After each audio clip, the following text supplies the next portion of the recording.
Welcome to the final part of The Beetle by Richard Marsh.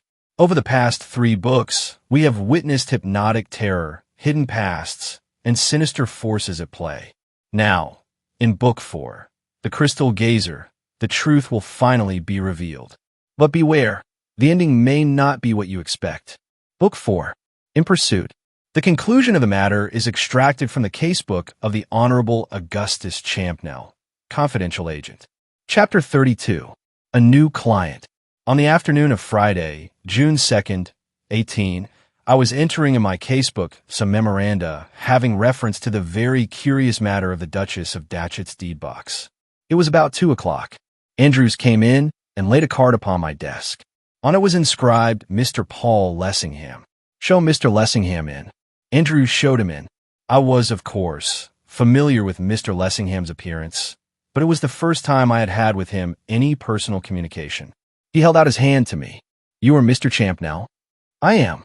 I believe that I have not had the honor of meeting you before, Mr. Champnell, but with your father, the Earl of Glenlivet, I have the pleasure of some acquaintance. I bowed. He looked at me, fixedly, as if he were trying to make out what sort of man I was. You are very young, Mr. Champnell. I have been told that an eminent offender in that respect once asserted that youth is not of necessity a crime. And you have chosen a singular profession, one in which one hardly looks for juvenility. You yourself, Mr. Lessingham, are not old. In a statesman, one expects gray hairs. I trust that I am sufficiently ancient to be able to do you service. He smiled. I think it possible. I have heard of you more than once, Mr. Champnell, always to your advantage. My friend, Sir John Seymour, was telling me, only the other day, that you have recently conducted for him some business of a very delicate nature, with much skill and tact, and he warmly advised me, if ever I found myself in a predicament, to come to you. I find myself in a predicament now. Again I bowed. A predicament, I fancy, of an altogether unparalleled sort. I take it that anything I may say to you will be as though it were said to a father confessor. You may rest assured of that. Good. Then, to make the matter clear to you, I must begin by telling you a story, if I may trespass on your patience to that extent. I will endeavor not to be more verbose than the occasion requires. I offered him a chair, placing it in such a position that the light from the window would have shone full upon his face. With the calmest possible air, as if unconscious of my design, he carried the chair to the other side of my desk, twisting it right round before he sat on it, so that now the light was at his back and on my face. Crossing his legs, clasping his hands about his knee, he sat in silence for some moments, as if turning something over in his mind. He glanced round the room.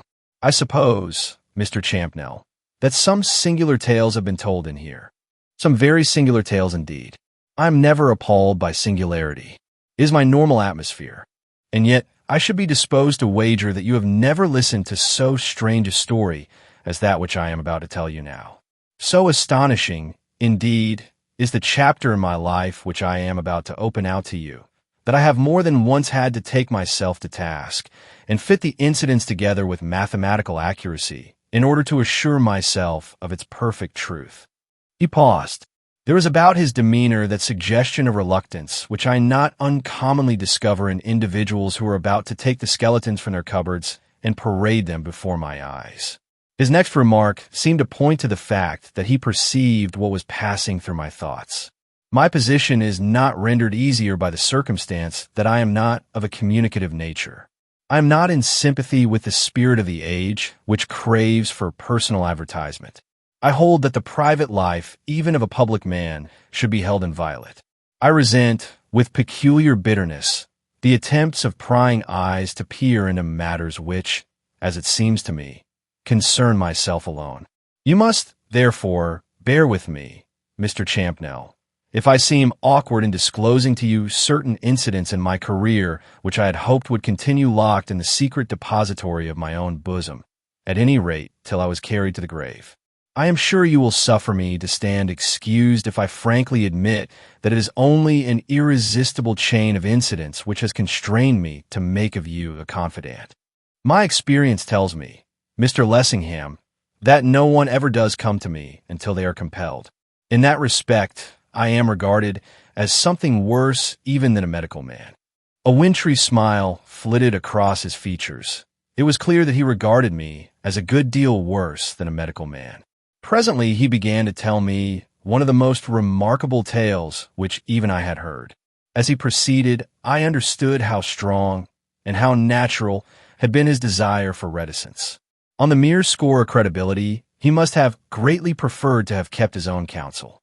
For my part went on, unreservedly, that I should have deemed the tale incredible had it been told me by Tom, Dick, or Harry, instead of by Paul Lessingham. Chapter 33. What came of looking through a lattice? He began in accents which halted not a little. By degrees his voice grew firmer. Words came from him with greater fluency. I'm not yet 40. So when I tell you that 20 years ago I was a mere youth, I am stating what is a sufficiently obvious truth. It is 20 years ago since the events of which I am going to speak transpired. I lost both my parents when I was quite a lad, and by their death I was left in a position in which I was, to an unusual extent in one so young, my own master. I was ever of a rambling turn of mind, and when, at the mature age of 18, I left school, I decided that I should learn more from travel than from sojourn at a university. So, since there was no one to say me nay, instead of going either to Oxford or Cambridge, I went abroad. After a few months, I found myself in Egypt. I was down with fever at Shepheard's Hotel in Cairo. I had caught it by drinking polluted water during an excursion with some Bedouins to Palmyra. When the fever had left me, I went out one night into the town in search of amusement. I went, unaccompanied, into the native quarter, not a wise thing to do, especially at night, but at 18 one is not always wise, and I was weary of the monotony of the sick room and eager for something which had in it a spice of adventure. I found myself in a street which I have reason to believe is no longer existing. It had a French name and was called the Rue de Rabagas. I saw the name on the corner as I turned into it, and it has left an impress on the tablets of my memory which is never likely to be obliterated. It was a narrow street, and of course a dirty one, ill-lit, and apparently, at the moment of my appearance, deserted. I had gone, perhaps, halfway down its tortuous length, blundering more than once into the kennel, wondering what fantastic whim had brought me into such unsavory quarters, and what would happen to me if, as seemed extremely possible, I lost my way. On a sudden my ears were saluted by sounds which proceeded from a house which I was passing, sounds of music and of singing. I paused. I stood a while to listen. There was an open window on my right, which was screened by latticed blinds. From a room which was behind these blinds the sounds were coming. Someone was singing, accompanied by an instrument resembling a guitar, singing uncommonly well. Mr. Lessingham stopped. A stream of recollection seemed to come flooding over him. A dreamy look came into his eyes. I remember it all as clearly as if it were yesterday. How it all comes back. The dirty street, the evil smells, the imperfect light, the girl's voice filling all at once the air. It was a girl's voice, full and round and sweet, an organ seldom met with, especially in such a place as that. She sang a little chansonette, which, just then, half Europe was humming. It occurred in an opera which they were acting at one of the boulevard theaters, La Tite Voyageuse. The effect, coming so unexpectedly, was startling. I stood and heard her to an end, inspired by I know not what impulse of curiosity. When the song was finished, I moved one of the lattice blinds a little aside, so as to enable me to get a glimpse of the singer. I found myself looking into what seemed to be a sort of cafe, one of those places which are found all over the continent, in which women sing in order to attract custom. There was a low platform at one end of the room, and on it were seated 3 women. One of them had evidently just been accompanying her own song. She still had an instrument of music in her hands and was striking a few idle notes. The other 2 had been acting as audience. They were attired in the fantastic apparel which the women who are found in such places generally wear. An old woman was sitting knitting in a corner, whom I took to be the inevitable patron, with the exception of these, for the place was empty. They must have heard me touch the lattice, or seen it moving, for no sooner did I glance within than the 3 pairs of eyes on the platform were raised and fixed on mine. The old woman in the corner alone showed no consciousness of my neighborhood. We eyed one another in silence for a second or two. Then the girl with the harp, the instrument she was manipulating proved to be fashioned more like a harp than a guitar, called out to me, "Entrez, monsieur. Soyez le bienvenu." I was a little tired, rather curious as to whereabouts I was. The place struck me, even at that first momentary glimpse, as hardly in the ordinary line of that kind of thing, and not unwilling to listen to a repetition of the former song, or to another sung by the same singer. "On condition," I replied, "that you sing me another song." "Ah, monsieur, with the greatest pleasure in the world, I will sing you 20. She was almost, if not quite, as good as her word. She entertained me with song after song. I may safely say that I have seldom, if ever, heard melody more enchanting. All languages seemed to be the same to her. She sang in French and Italian, German and English, in tongues with which I was unfamiliar. It was in these Eastern harmonies that she was most successful. They were indescribably weird and thrilling, and she delivered them with a verve and sweetness which was amazing. I sat at one of the little tables with which the room was dotted, listening entranced. Time passed more rapidly than I supposed. While she sang, I sipped the liquor with which the old woman had supplied me. So enthralled was I by the display of the girl's astonishing gift that I did not notice what it was I was drinking. Looking back, I can only surmise that it was some poisonous concoction of the creature's own. That one small glass had on me the strangest effect. I was still weak from a fever which I had only just succeeded in shaking off, and that, no doubt, had something to do with the result. But, as I continued to sit, I was conscious that I was sinking into a lethargic condition, against which I was incapable of struggling. After a while, the original performer ceased her efforts, and, her companions taking her place, she came and joined me at the little table. Looking at my watch, I was surprised to perceive the lateness of the hour. I rose to leave. She caught me by the wrist. "Do not go," she said. She spoke English of a sort, and with the queerest accent. "All is well with you. Rest a while. You will smile. I should smile, perhaps, were I the listener instead of you. But it is the simple truth that her touch had on me what I can only describe as a magnetic influence. As her fingers closed upon my wrist, I felt as powerless in her grasp as if she held me with bands of steel. What seemed an invitation was virtually a command. I had to stay whether I would or wouldn't. She called for more liquor, and at what again was really her command, I drank of it. I did not think that after she touched my wrist, I uttered a word. She did all the talking, and while she talked, she kept her eyes fixed on my face. Those eyes of hers, they were devils. I can positively affirm that they had on me a diabolical effect. They robbed me of my consciousness, of my power of volition, of my capacity to think. They made me as wax in her hands. My last recollection of that fatal night is of her sitting in front of me, bending over the table, stroking my wrist with her extended fingers, staring at me with her awful eyes. After that, a curtain seems to descend. There comes a period of oblivion. Mr. Lessingham ceased. His manner was calm and self-contained enough. But in spite of that, I could see that the mere recollection of the things which he told me moved his nature to its foundations. There was eloquence in the drawn lines about his mouth and in the strained expression of his eyes. So far, his tale was sufficiently commonplace. Places such as the one which he described abound in the Cairo of today, and many are the Englishmen who have entered them to their exceeding bitter cost. With that keen intuition which has done him yeoman's service in the political arena, Mr. Lessingham at once perceived the direction my thoughts were taking. You have heard this tale before? No doubt. And often.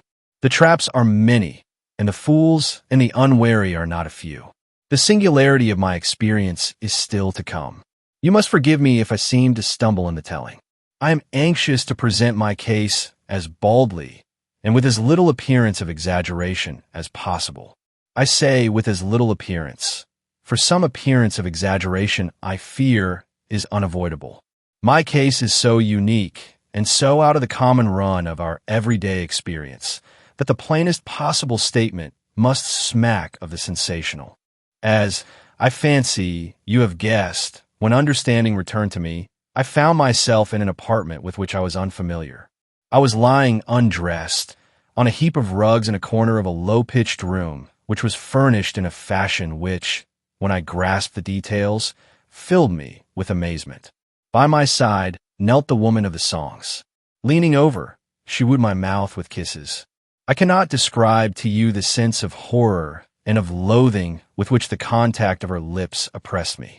There is about her something so unnatural, so inhuman, that I believe even then I could have destroyed her with as little sense of moral turpitude as if she had been some noxious insect. "Where am I?" I exclaimed. "You are with the children of Isis," she replied. What she meant I did not know, and do not to this hour. "You are in the hands of the great goddess, of the mother of men." How did I come here? By the loving kindness of the great mother. I do not, of course, pretend to give you the exact text of her words, but they were to that effect. Half raising myself on the heap of rugs, I gazed about me, and was astounded at what I saw. The place in which I was, though the reverse of lofty, was of considerable size. I could not conceive whereabouts it could be. The walls and roof were of bare stone, as though the whole had been hewed out of the solid rock. It seemed to be some sort of temple, and was redolent with the most extraordinary odor. An altar stood about the center, fashioned out of a single block of stone. On it a fire burned with a faint blue flame. The fumes which rose from it were no doubt chiefly responsible for the prevailing perfumes. Behind it was a huge bronze figure, more than life-size. It was in a sitting posture and represented a woman. Although it resembled no portrayal of her I have seen either before or since, I came afterwards to understand that it was meant for Isis. On the idol's brow was poised a beetle. That the creature was alive seemed clear, for as I looked at it, it opened and shut its wings. If the one on the forehead of the goddess was the only live beetle which the place contained, it was not the only representation. It was modeled in the solid stone of the roof, and depicted in flaming colors on hangings which here and there were hung against the walls. Wherever the eye turned it rested on a scarab. The effect was bewildering. It was as though one saw things through the distorted glamour of a nightmare. I asked myself if I were not still dreaming, if my appearance of consciousness were not after all a mere delusion, if I had really regained my senses. And here, Mr. Champnell, I wish to point out, and to emphasize the fact that I am not prepared to positively affirm what portion of my adventures in that extraordinary and horrible place was actuality and what the product of a feverish imagination. Had I been persuaded that all I thought I saw, I really did see, I should have opened my lips long ago, let the consequences to myself have been what they might. But there is the crux. The happenings were of such an incredible character, and my condition was such an abnormal one. I was never really myself from the first moment to the last, that I have hesitated, and still do hesitate, to assert where precisely fiction ended and fact began. With some misty notion of testing my actual condition, I endeavored to get off the heap of rugs on which I reclined. As I did, so the woman at my side laid her hand against my chest, lightly. But had her gentle pressure been the equivalent of a ton of iron, it could not have been more effectual. I collapsed, sank back upon the rugs, and lay there, panting for breath, wondering if I had crossed the borderline which divides madness from sanity. "Let me get up! Let me go!" I gasped. "Nay," she murmured, "stay with me yet a while, O my beloved." And again she kissed me. Once more Mr. Lessingham paused. An involuntary shudder went all over him. In spite of the evidently great effort which he was making to retain his self-control, his features were contorted by an anguished spasm. For some seconds he seemed at a loss to find words to enable him to continue. When he did go on, his voice was harsh and strained. "I am altogether incapable of even hinting to you the nauseous nature of that woman's kisses. They filled me with an indescribable repulsion. I look back at them with a feeling of physical, mental, and moral horror across an interval of 20 years. The most dreadful part of it was that I was wholly incapable of offering even the faintest resistance to her caresses. I lay there like a log. She did with me as she would, and in dumb agony I endured. He took his handkerchief from his pocket, and, although the day was cool, with it he wiped the perspiration from his brow. To dwell in detail on what occurred during my involuntary sojourn in that fearful place is beyond my power. I cannot even venture to attempt it. The attempt, were it made, would be futile and, to me, painful beyond measure. I seem to have seen all that happened as in a glass darkly, with about it all an element of unreality.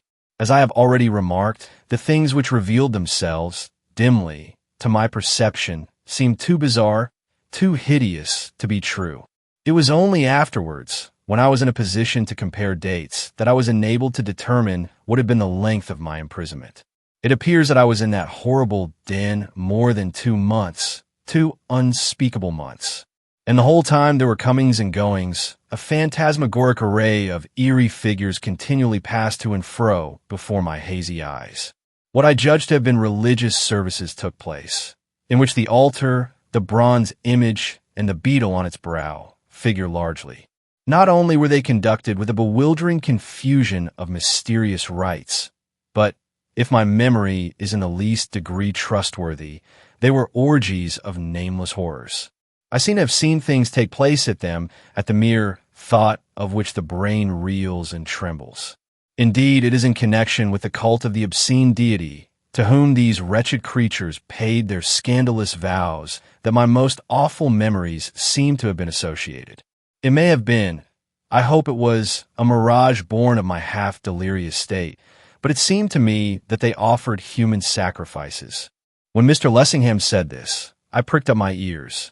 For reasons of my own, which will immediately transpire, I had been wondering if he would make any reference to a human sacrifice. He noted my display of interest, but misapprehended the cause. I see you start. I do not wonder. But I repeat that unless I was the victim of some extraordinary species of double sight, in which case the whole business would resolve itself into the fabric of a dream, and I should indeed thank God. I saw, on more than one occasion, a human sacrifice offered on that stone altar, presumably to the grim image which looked down on it. And, unless I err, in each case the sacrificial object was a woman stripped to the skin, as white as you or I, and before they burned her they subjected her to every variety of outrage of which even the minds of demons could conceive. More than once since then I have seemed to hear the shrieks of the victims ringing through the air, mingled with the triumphant cries of her frenzied murderers, and the music of their harps. It was the cumulative horrors of such a scene which gave me the strength, or the courage, or the madness, I know not which it was, to burst the bonds which bound me, and which, even in the bursting, made of me, even to this hour, a haunted man. There had been a sacrifice, unless, as I have repeatedly observed, the whole was nothing but a dream. A woman, a young and lovely Englishwoman, if I could believe the evidence of my own eyes, had been outraged and burnt alive, while I lay there helpless, looking on. The business was concluded. The ashes of the victim had been consumed by the participants. The worshippers had departed. I was left alone with the woman of the songs, who apparently acted as the guardian of that worse than slaughterhouse. She was, as usual after such an orgy, rather a devil than a human being, drunk with an insensate frenzy, delirious with inhuman longings. As she approached to offer to me her loathed caresses, I was on a sudden conscious of something which I had not felt before when in her company. It was as though something had slipped away from me, some weight which had oppressed me, some bond by which I had been bound. I was aroused, all at once, to a sense of freedom, to a knowledge that the blood which coursed through my veins was after all my own, that I was master of my own honor. I can only suppose that through all those weeks she had kept me there in a state of mesmeric stupor, that, taking advantage of the weakness which the fever had left behind by the exercise of her diabolical arts, she had not allowed me to pass out of a condition of hypnotic trance. Now, for some reason, the cord was loosed. Possibly her absorption in her religious duties had caused her to forget to tighten it. Anyhow, as she approached me, she approached a man, and one who, for the first time for many a day, was his own man. She herself seemed wholly unconscious of anything of the kind. As she drew nearer to me, and nearer, she appeared to be entirely oblivious of the fact that I was anything but the fiberless, emasculated creature which, up to that moment, she had made of me. But she knew it when she touched me, when she stooped to press her lips to mine. At that instant, the accumulating rage, which had been smoldering in my breast through all those leaden, torturing hours, sprang into flame. Leaping off my couch of rugs, I flung my hand about her throat, and then she knew I was awake. Then she strove to tighten the cord which she had suffered to become unduly loose. Her baleful eyes were fixed on mine. I knew that she was putting out her utmost force to trick me of my manhood. But I fought with her like one possessed, and I conquered in a fashion. I compressed her throat with my two hands as with an iron vice. I knew that I was struggling for more than life, that the odds were all against me, that I was staking my all upon the casting of a die. I stuck at nothing which could make me victor. Tighter and tighter my pressure grew. I did not stay to think if I was killing her, till on a sudden, Mr. Lessingham stopped. He stared with fixed, glassy eyes, as if the whole was being reenacted in front of him. His voice faltered. I thought he would break down. But, with an effort, he continued. On a sudden, I felt her slipping from between my fingers. Without the slightest warning, in an instant she had vanished, and where, not a moment before, she herself had been, I found myself confronting a monstrous beetle, a huge, writhing creation of some wild nightmare. At first the creature stood as high as I did, but as I stared at it, in stupefied amazement, as you may easily imagine, the thing dwindled while I gazed. I did not stop to see how far the process of dwindling continued. A stark, raving madman for the nonce, I fled as if all the fiends in hell were at my heels. Chapter 34. After 20 years. How I reached the open air I cannot tell you. I do not know. I have a confused recollection of rushing through vaulted passages, through endless corridors, of trampling over people who tried to arrest my passage, and the rest is blank. When I again came to myself, I was lying in the house of an American missionary named Clements. I had been found at early dawn, stark naked, in a Cairo street, and picked up for dead. Judging from appearances, I must have wandered for miles, all through the night. Whence I had come, or whither I was going, none could tell. I could not tell myself. For weeks I hovered between life and death. The kindness of Mr. and Mrs. Clements was not to be measured by words. I was brought to their house a penniless, helpless, battered stranger, and they gave me all they had to offer, without money and without price, with no expectation of an earthly reward. Let no one pretend that there is no Christian charity under the sun. The debt I owed that man and woman I was never able to repay. Before I was properly myself again, and in a position to offer some adequate testimony of the gratitude I felt, Mrs. Clements was dead, drowned during an excursion on the Nile, and her husband had departed on a missionary expedition into Central Africa, from which he never returned. Although, in a measure, my physical health returned, for months after I had left the roof of my hospitable hosts, I was in a state of semi-imbecility. I suffered from a species of aphasia. 4 days together I was speechless and could remember nothing, not even my own name.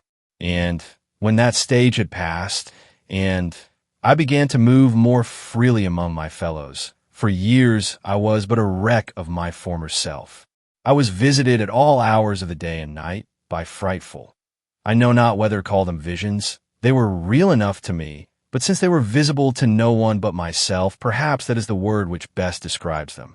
Their presence invariably plunged me into a state of abject terror, against which I was unable to even make a show of fighting. To such an extent did they embitter my existence, that I voluntarily placed myself under the treatment of an expert in mental pathology. For a considerable period of time, I was under his constant supervision, but the visitations were as inexplicable to him as they were to me. By degrees, however, they became rarer and rarer, until at last I flattered myself that I had once more become as other men. After an interval, to make sure, I devoted myself to politics. Thenceforward I have lived, as they phrase it, in the public eye. Private life, in any peculiar sense of the term, I have had none. Mr. Lessingham ceased. His tale was not uninteresting, and, to say the least of it, was curious. But I still was at a loss to understand what it had to do with me. Or what was the purport of his presence in my room? Since he remained silent, as if the matter, so far as he was concerned, was at an end, I told him so. I presume, Mr. Lessingham, that all this is but a prelude to the play. At present I do not see where it is that I come in. Still for some seconds he was silent. When he spoke his voice was grave and somber, as if he were burdened by a weight of woe. Unfortunately, as you put it, all this has been but a prelude to the play.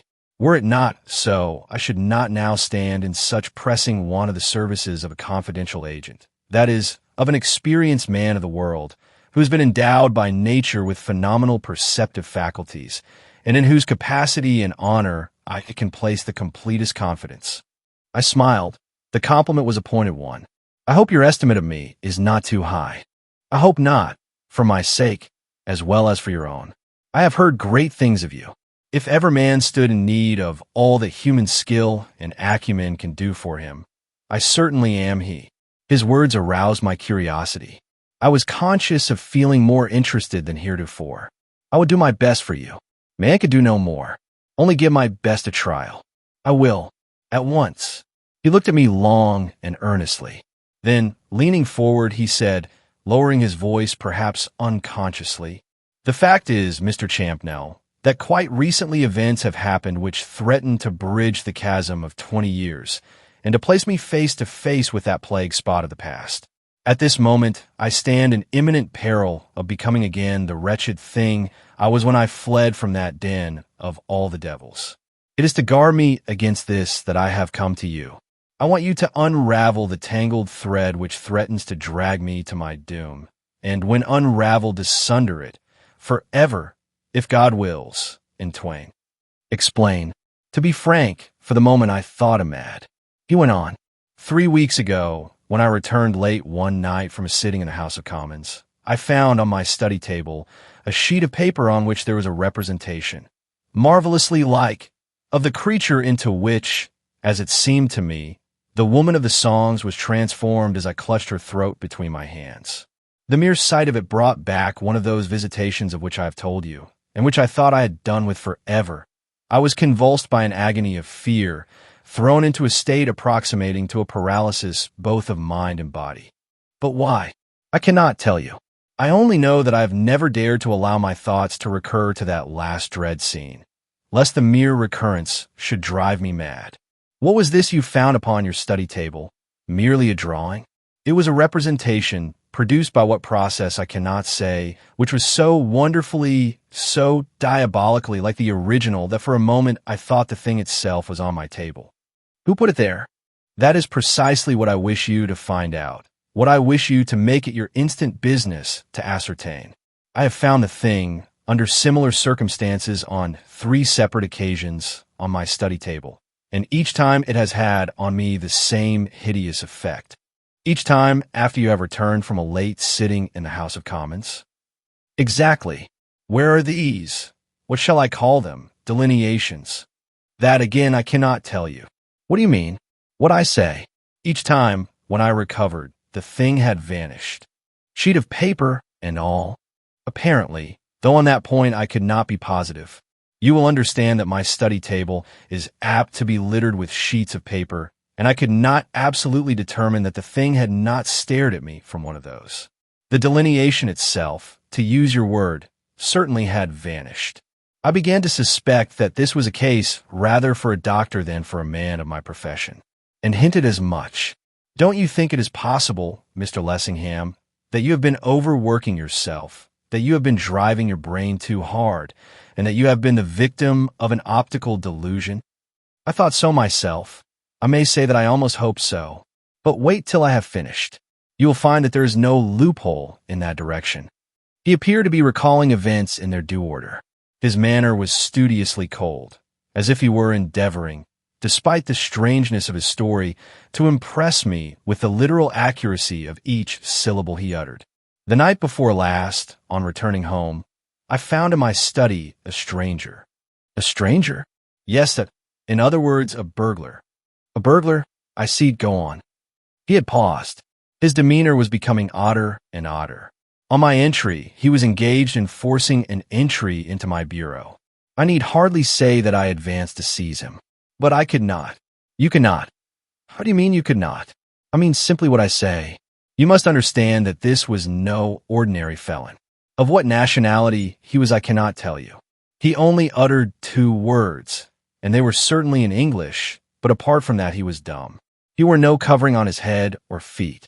Indeed, his only garment was a long, dark, flowing cloak which, as it fluttered about him, revealed that his limbs were bare. An unique costume for a burglar. The instant I saw him, I realized that he was in some way connected with that adventure in the Rue de Rabagas. What he said and did proved it to the hilt. What did he say and do? As I approached to effect his capture, he pronounced aloud 2 words which recalled that awful scene, the recollection of which always lingers in my brain, and of which I never dare to permit myself to think. Their very utterance threw me into a sort of convulsion. What were the words? Mr. Lessingham opened his mouth and shut it. A marked change took place in the expression of his countenance. His eyes became fixed and staring, resembling the glassy orbs of a somnambulist. For a moment, I feared that he was going to give me an object lesson in the visitations of which I had heard so much. I rose, with a view of offering him assistance. He motioned me back. "Thank you, Dot. It will pass away." His voice was dry and husky, unlike his usual silvern tones. After an uncomfortable interval, he managed to continue. "You see for yourself, Mr. Champnell, what a miserable weakling, when this subject is broached, I still remain. I cannot utter the words the stranger uttered. I cannot even write them down. For some inscrutable reason, they have on me an effect similar to that which spells and incantations had on people in tales of witchcraft. I suppose, Mr. Lessingham, that there is no doubt that this mysterious stranger was not himself an optical delusion? Scarcely. There is the evidence of my servants to prove the contrary. Did your servants see him? Some of them, yes. Then there is the evidence of the bureau. The fellow had smashed the top right in 2. When I came to examine the contents, I learned that a packet of letters was missing. They were letters which I had received from Miss Linden, a lady whom I hoped to make my wife. This, also, I state to you in confidence. What use would he be likely to make of them? If matters stand as I fear they do, he might make a very serious misuse of them. If the object of these wretches, after all these years, is a wild revenge, they would be capable, having discovered what she is to me, of working Miss Linden a fatal mischief, or at the very least, of poisoning her mind. I see. How did the thief escape? Did he, like the delineation, vanish into air?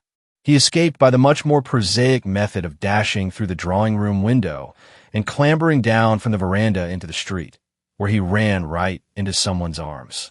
Into whose arms? A constable's? No, into Mr. Atherton's, Sidney Atherton's. The inventor? The same that, do you know him? I do. Sidney Atherton and I are friends of a good many years' standing, but Atherton must have seen where he came from. And anyhow, if he was in the state of undress which you have described, why didn't he stop him? Mr. Atherton's reasons were his own. He did not stop him, and, so far as I can learn, he did not attempt to stop him. Instead, he knocked at my hall door to inform me that he had seen a man climb out of my window. I happen to know that, at certain seasons, Atherton is a queer fish, but that sounds very queer indeed. The truth is, Mr. Champnell, that, if it were not for Mr. Atherton, I doubt if I should have troubled you even now.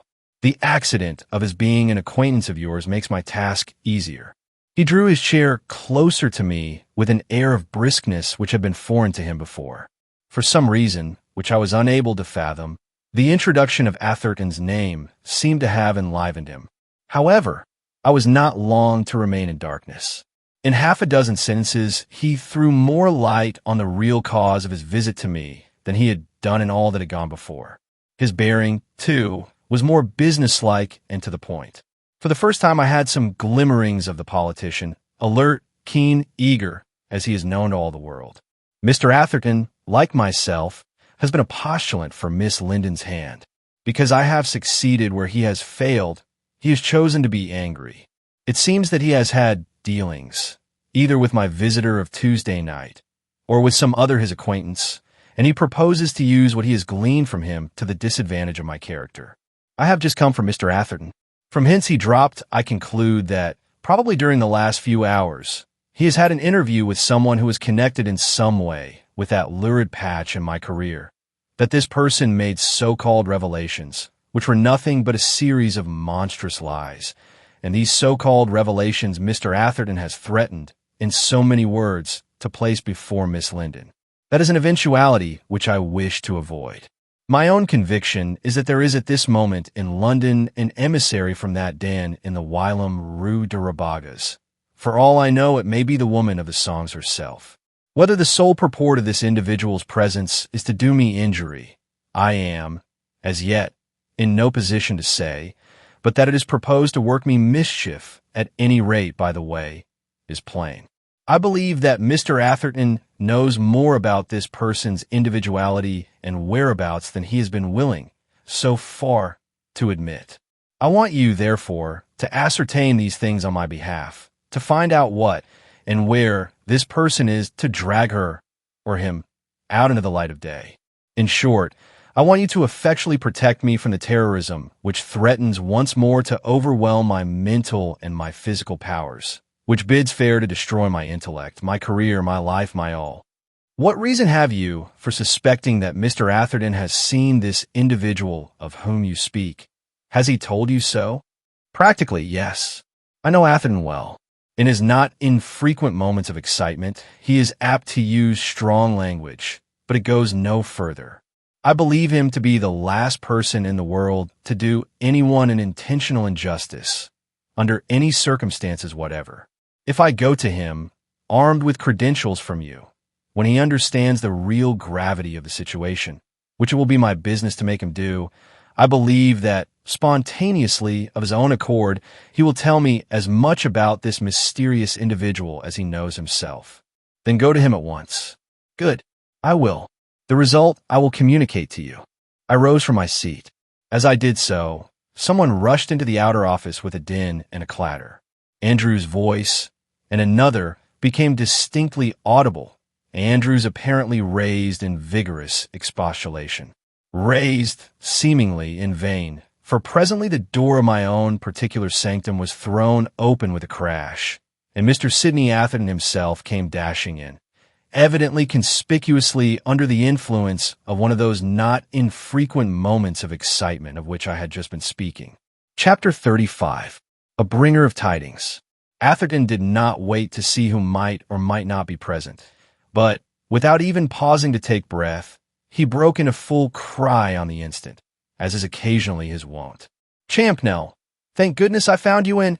I want you, at once. Don't stop to talk, but stick your hat on, and put your best foot forward. I'll tell you all about it in the cab. I endeavored to call his attention to Mr. Lessingham's presence, but without success. My dear fellow, why I got as far as that he cut me short. Don't dear fellow me. None of your jabber, and none of your excuses either. I don't care if you've got an engagement with the Queen, you'll have to chuck it. Where's that dashed hat of yours? Or are you going without it? Don't I tell you that every second cut to waste may mean the difference between life and death? Do you want me to drag you down to the cab by the hair of your head? I will try not to constrain you to quite so drastic a resource, and I was coming to you at once in any case. I only want to call your attention to the fact that I am not alone. Here is Mr. Lessingham. In his harum-scarum haste, Mr. Lessingham had gone unnoticed. Now that his observation was particularly directed to him, Atherton started, turned, and glared at my latest client in a fashion which was scarcely flattering. "Oh, it's you, is it? What the deuce are you doing here?" Before Lessingham could reply to this most unceremonious query, Atherton, rushing forward, gripped him by the arm. "Have you seen her?" Lessingham, not unnaturally nonplussed by the other's curious conduct, stared at him in unmistakable amazement. "Have I seen whom?" "Marjorie Linden." "Marjorie Linden?" Lessingham paused. He was evidently asking himself what the inquiry meant. "I have not seen Miss Linden since last night." "Why do you ask?" "Then heaven help us. As I'm a living man, I believe he, she, or it has got her." His words were incomprehensible enough to stand in copious need of explanation, as Mr. Lessingham plainly thought. What is it that you mean, sir? What I say, I believe that that Oriental friend of yours has got her in her clutches. If it is a her, goodness alone knows what the infernal conjurer's real sex may be. Atherton, explain yourself. On a sudden, Lessingham's tones rang out like a trumpet call. If damage comes to her, I shall be fit to cut my throat. And yours. Mr. Lessingham's next proceeding surprised me. I imagine it surprised Atherton still more. Springing at Sidney like a tiger, he caught him by the throat. You hound! Of what wretched folly have you been guilty? If so much as a hair of her head has injured you, shall repay it me 10,000-fold. You mischief-making, intermeddling, jealous fool.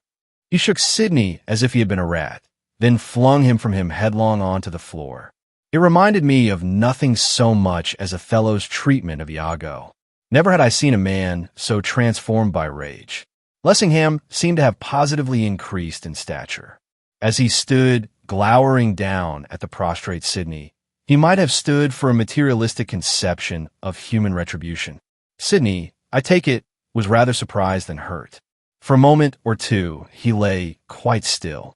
Then, lifting his head, he looked up his assailant. Then, raising himself to his feet, he shook himself, as if with a view of learning if all his bones were whole.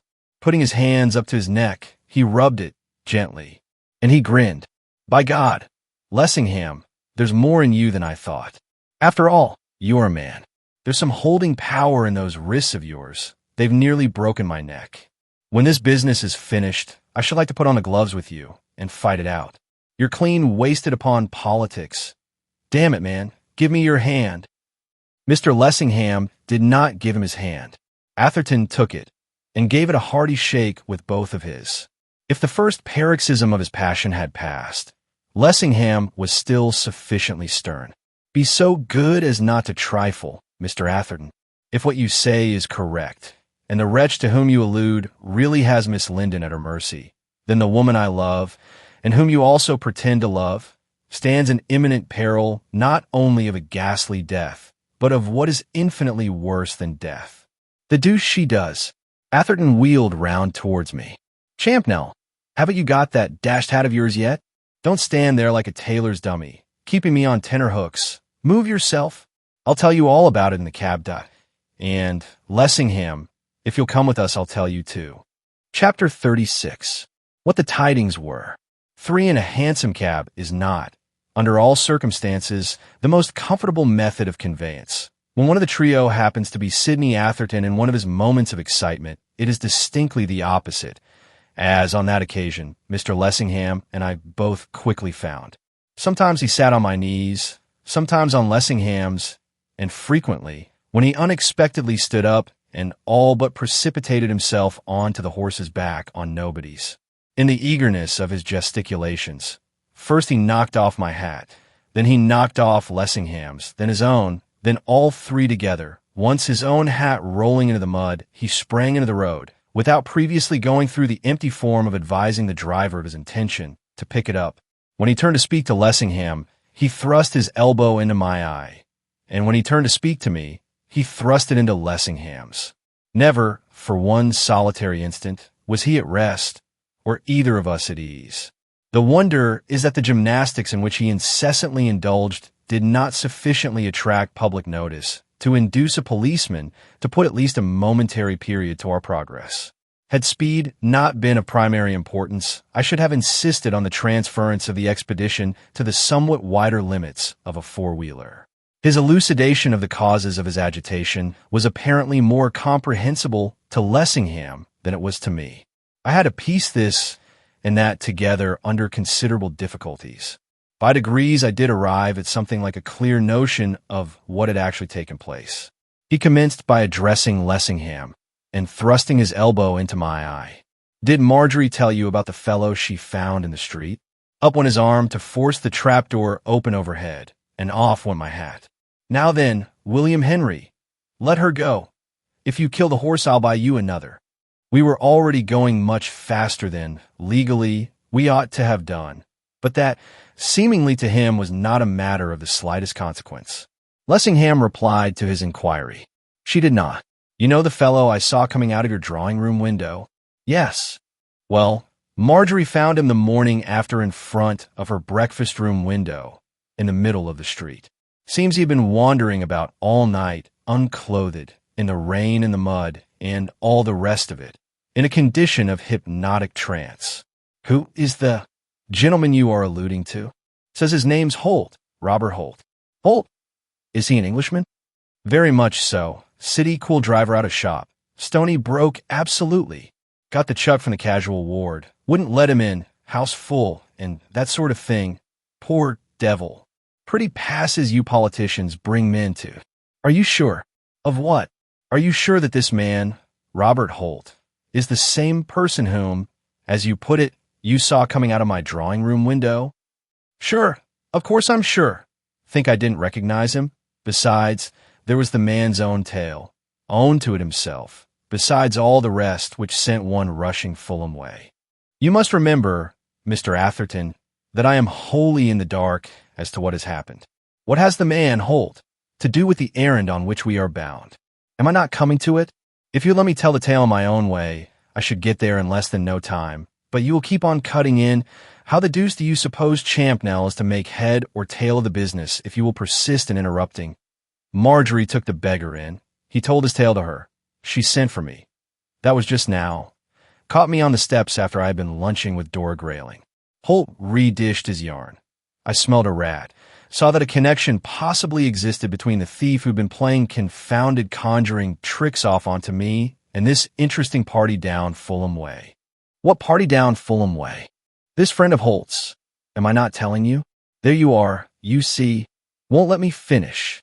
When Holt slipped through the window, which is the most sensible thing he seems to have done. If I'd been in his shoes, I'd have slipped through 40 windows. Dusky-colored charmer caught him on the hop, doctored him, sent him out to commit burglary by deputy. I said to Holt, "Show us this agreeable little crib, young man." Holt was game. Then Marjorie chipped in. She wanted to go and see it too. I said, "You'll be sorry if you do. That settled it." After that she'd have gone if she died. I never did have a persuasive way with women. So off we toddled, Marjorie, Holt, and I, in a growler, spotted the crib in less than no time, invited ourselves in by the kitchen window. House seemed empty. Presently Holt became hypnotized before my eyes, the best established case of hypnotism by suggestion I ever yet encountered. Started off on a pilgrimage of one. Like an idiot, I followed, leaving Marjorie to wait for me. Alone. Alone. Am I not telling you? Great Scott, Lessingham, in the House of Commons they must be hazy to think you smart. I said, "I'll send the first sane soul I meet to keep you company." As luck would have it, I never met one. Only kids, and a baker, who wouldn't leave his cart, or take it with him either. I covered pretty nearly 2 miles before I came across a peeler, and when I did the man was cracked, and he thought me mad, or drunk, or both. By the time I got myself within nodding distance of being run in for obstructing the police in the execution of their duty, without inducing him to move a single one of his 24-inch feet, Holt was out of sight. So, since all my pains in his direction were clean thrown away, there was nothing left for me but to scurry back to Marjorie. So I scurried, and I found the house empty, no one there, and Marjorie gone. But I don't quite follow. Atherton impetuously declined to allow Mr. Lessingham to conclude. Of course you don't quite follow, and you'll follow still less if you will keep getting in front. I went upstairs and downstairs, inside and out, shouted myself hoarse as a crow. Nothing was to be seen of Marjorie or heard, until, as I was coming down the stairs for about the 55th time, I stepped on something hard which was lying in the passage. I picked it up. It was a ring. This ring. Its shape is not just what it was. I'm not as light as Gossamer, especially when I come jumping downstairs 6 at a time, but what's left of it is here. Sidney held something in front of him. Mr. Lessingham wriggled to one side to enable him to see. Then he made a snatch at it. "It's mine." Sidney dodged it out of his reach. "What do you mean it's yours?" "It's the ring I gave Marjorie for an engagement ring." "Give it me, you hound, unless you wish me to do you violence in the cab." With complete disregard of the limitations of space, or of my comfort, Lessingham thrust him vigorously aside. Then, gripping Sidney by the wrist, he seized the gaud, Sidney yielding it just in time to save himself from being precipitated into the street. Ravished of his treasure, Sidney turned and surveyed the ravisher with something like a glance of admiration. Hang me, Lessingham, if I don't believe there is some warm blood in those fish-like veins of yours. Please the piper, I'll live to fight you after all, with the bare one, sir, as a gentleman should do. Lessingham seemed to pay no attention to him whatever. He was surveying the ring, which Sidney had trampled out of shape, with looks of the deepest concern. Marjorie's ring, the one I gave her. Something serious must have happened to her before she would have dropped my ring and left it lying where it fell. Atherton went on. That's it. What has happened to her? I'll be dashed if I know. When it was clear that there she wasn't, I tore off to find out where she was. Came across old Linden. He knew nothing. I rather fancy I startled him in the middle of Pall Mall. When I left, he stared after me like one possessed, and his hat was lying in the gutter. Went home. She wasn't there. Asked Dora Grayling. She'd seen nothing of her. No one had seen anything of her. She had vanished into air. Then I said to myself, you're a first-class idiot, on my honor. While you're looking for her, like a lost sheep, the betting is at the girls in Holt's friend's house the whole jolly time. When you were there, the chances are that she just stepped out for a stroll, and that now she's back again, and wondering where on earth you've gone. So I made up my mind that I'd fly back and see, because the idea of her standing on the front doorstep looking for me, while I was going off my nut looking for her, commended itself to what I call my sense of humor. And on my way it struck me that it would be the part of wisdom to pick up Champnell, because if there is a man who could be back to find a needle in any amount of haystacks, it is the great Augustus. That horse has moved itself after all, because here we are. Now, cabman, don't go driving further on. You'll have to put a girdle round the earth if you do, because you'll have to reach this point again before you get your fared. This is the magician's house. Chapter 37. What was hidden under the floor? The cab pulled up in front of a tumble-down cheap villa in an unfinished cheap neighborhood, the whole place a living monument of the defeat of the speculative builder. Atherton leaped out on to the grass-grown rubble, which was meant for a footpath. I don't see Marjorie looking for me on the doorstep. Nor did I. I saw nothing but what appeared to be an unoccupied, ramshackle brick abomination. Suddenly Sidney gave an exclamation. Hello, the front door's closed. I was hard at his heels. What do you mean? Why? When I left the front door open. It looks as if I've made an idiot of myself after all, and Marjorie's returned. Let's hope to goodness that I have. He knocked. While we waited for a response, I questioned him. Why did you leave the door open when you went? I hardly know. I imagined that it was with some dim idea of Marjorie's being able to get in if she returned while I was absent, but the truth is I was in such a condition of helter-skelter that I am not prepared to swear that I had any reasonable reason. I suppose there is no doubt that you did leave it open? Absolutely none. On that I'll stake my life. Was it open when you returned from your pursuit of Holt? Wide open. I walked straight and expecting to find her waiting for me in the front room. I was struck all of a heap when I found she wasn't there. Were there any signs of struggle? None. There were no signs of anything. Everything was just as I had left it, with the exception of the ring which I trod on in the passage, and which Lessingham has. If Miss Linden has returned, it does not look as if she were in the house at present. It did not, unless silence had such meaning. Atherton had knocked loudly 3 times without succeeding in attracting the slightest notice from within. It strikes me that this is another case of seeking admission through that hospitable window at the back. Atherton led the way to the rear. Lessingham and I followed. There was not even an apology for a yard, still less a garden. There was not even a fence of any sort to serve as an enclosure and to shut off the house from the wilderness of wasteland. The kitchen window was open. I asked Sidney if he had left it so. I don't know. I dare say we did. I don't fancy that either of us stood on the order of his coming. While he spoke, he scrambled over the sill. We followed. When he was in, he shouted at the top of his voice, Marjorie! Marjorie! Speak to me, Marjorie. It is I, Sidney. The words echoed through the house. Only silence answered. He led the way to the front room. Suddenly he stopped. Hullo, he cried. The blind's down. I had noticed when we were outside that the blind was down at the front room window. It was up when I went, that I'll swear. That someone has been here is pretty plain, Let's hope it's Marjorie. He had only taken a step forward into the room when he again stopped short to exclaim, "My stars, here's a sudden clearance. Why, the place is empty. Everything's clean gone." "What do you mean? Was it furnished when you left?" "The room was empty enough then." "Furnished? I don't know that it was exactly what you'd call furnished. The party who ran this establishment had a taste in upholstery which was all his own, but there was a carpet and a bed and lots of things, for the most part I should have said, distinctly Eastern curiosities. They seem to have evaporated into smoke, which may be a way which is common enough among Eastern curiosities, though it's queer to me." Atherton was staring about him as if he found it difficult to credit the evidence of his own eyes. "How long ago is it since you left?" He referred to his watch. "Something over an hour, possibly an hour and a half. I couldn't swear to the exact moment, but it certainly isn't more." "Did you notice any signs of packing up?" "Not a sign." Going to the window, he drew up the blind, speaking as he did so. "The queer thing about this business is that when we first got in, this blind wouldn't draw up a little bit. So since it wouldn't go up, I pulled it down, roller and all. Now it draws up as easily and smoothly as if it had always been the best blind that ever lived." Standing at Sidney's back, I saw that the cabman on his box was signaling to us with his outstretched hand. Sidney perceived him too. He threw up the sash. "What's the matter with you?" "Excuse me, sir, but who's the old gent?" "What old gent?" "Why, the old gent peeping through the window of the room upstairs." The words were hardly out of the driver's mouth when Sidney was through the door and flying up the staircase.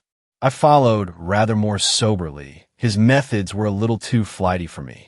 When I reached the landing, dashing out of the front room, he rushed into the one at the back, then through a door at the side. He came out shouting, "What's the idiot mean? With his old gent? I'd old gent him if I got him. There's not a creature about the place." He returned into the front room, I at his heels. That certainly was empty, and not only empty, but it showed no traces of recent occupation. The dust lay thick upon the floor. There was that moldy, earthy smell which is so frequently found in apartments which have been long untenanted. "Are you sure, Atherton, that there is no one at the back?" "Of course I'm sure. You can go and see for yourself if you like. Do you think I'm blind?" "J.U.'s drunk." Throwing up the sash, he addressed the driver. "What do you mean with your old gent at the window?" "What window?" "That window, sir." "Go to. You're dreaming, man. There's no one here." "Begging your pardon, sir, but there was someone there not a minute ago."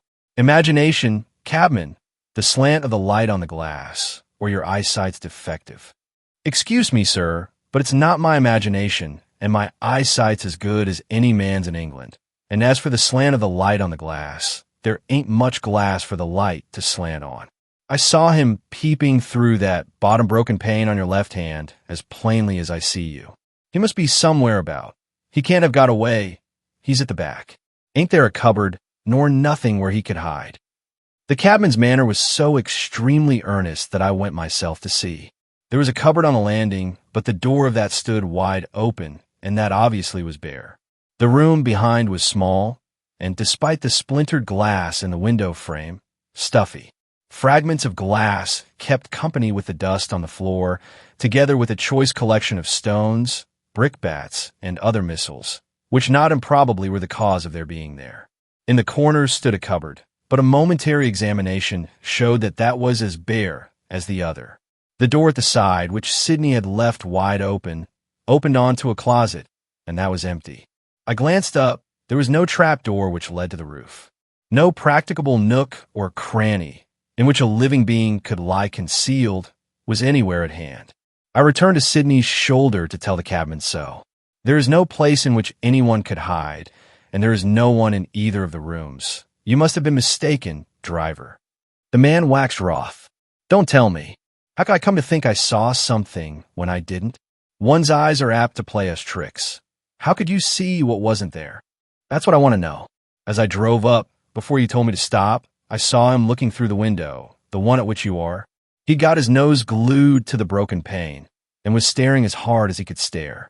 When I pulled up, off he started. I saw him get up off his knees and go to the back of the room. When the gentleman took to knocking, back he came to the same old spot and flopped down on his knees. I didn't know what caper you was up to. You might be bum bailiffs for all I knew, and I suppose that he wasn't so anxious to let you in as you might be to get inside. And that was why he didn't take no notice of your knocking, while all the while he kept an eye on what was going on. When you goes round to the back, up he gets again, and I reckoned that he was going to meet yer and perhaps give yer a bit of his mind, and that presently I should hear a shindig, or that something would happen. But when you pulls up the blind downstairs, to my surprise back, he come once more. He shoves his old nose right through the smash in the pane, and wags his old head at me like a chattering magpie. That didn't seem to me quite the civil thing to do. I hadn't done no harm to him, so I gives you the office, and lets you know that he was there. But for you to say that he wasn't there, and never had been, blimey, that cops the biscuit.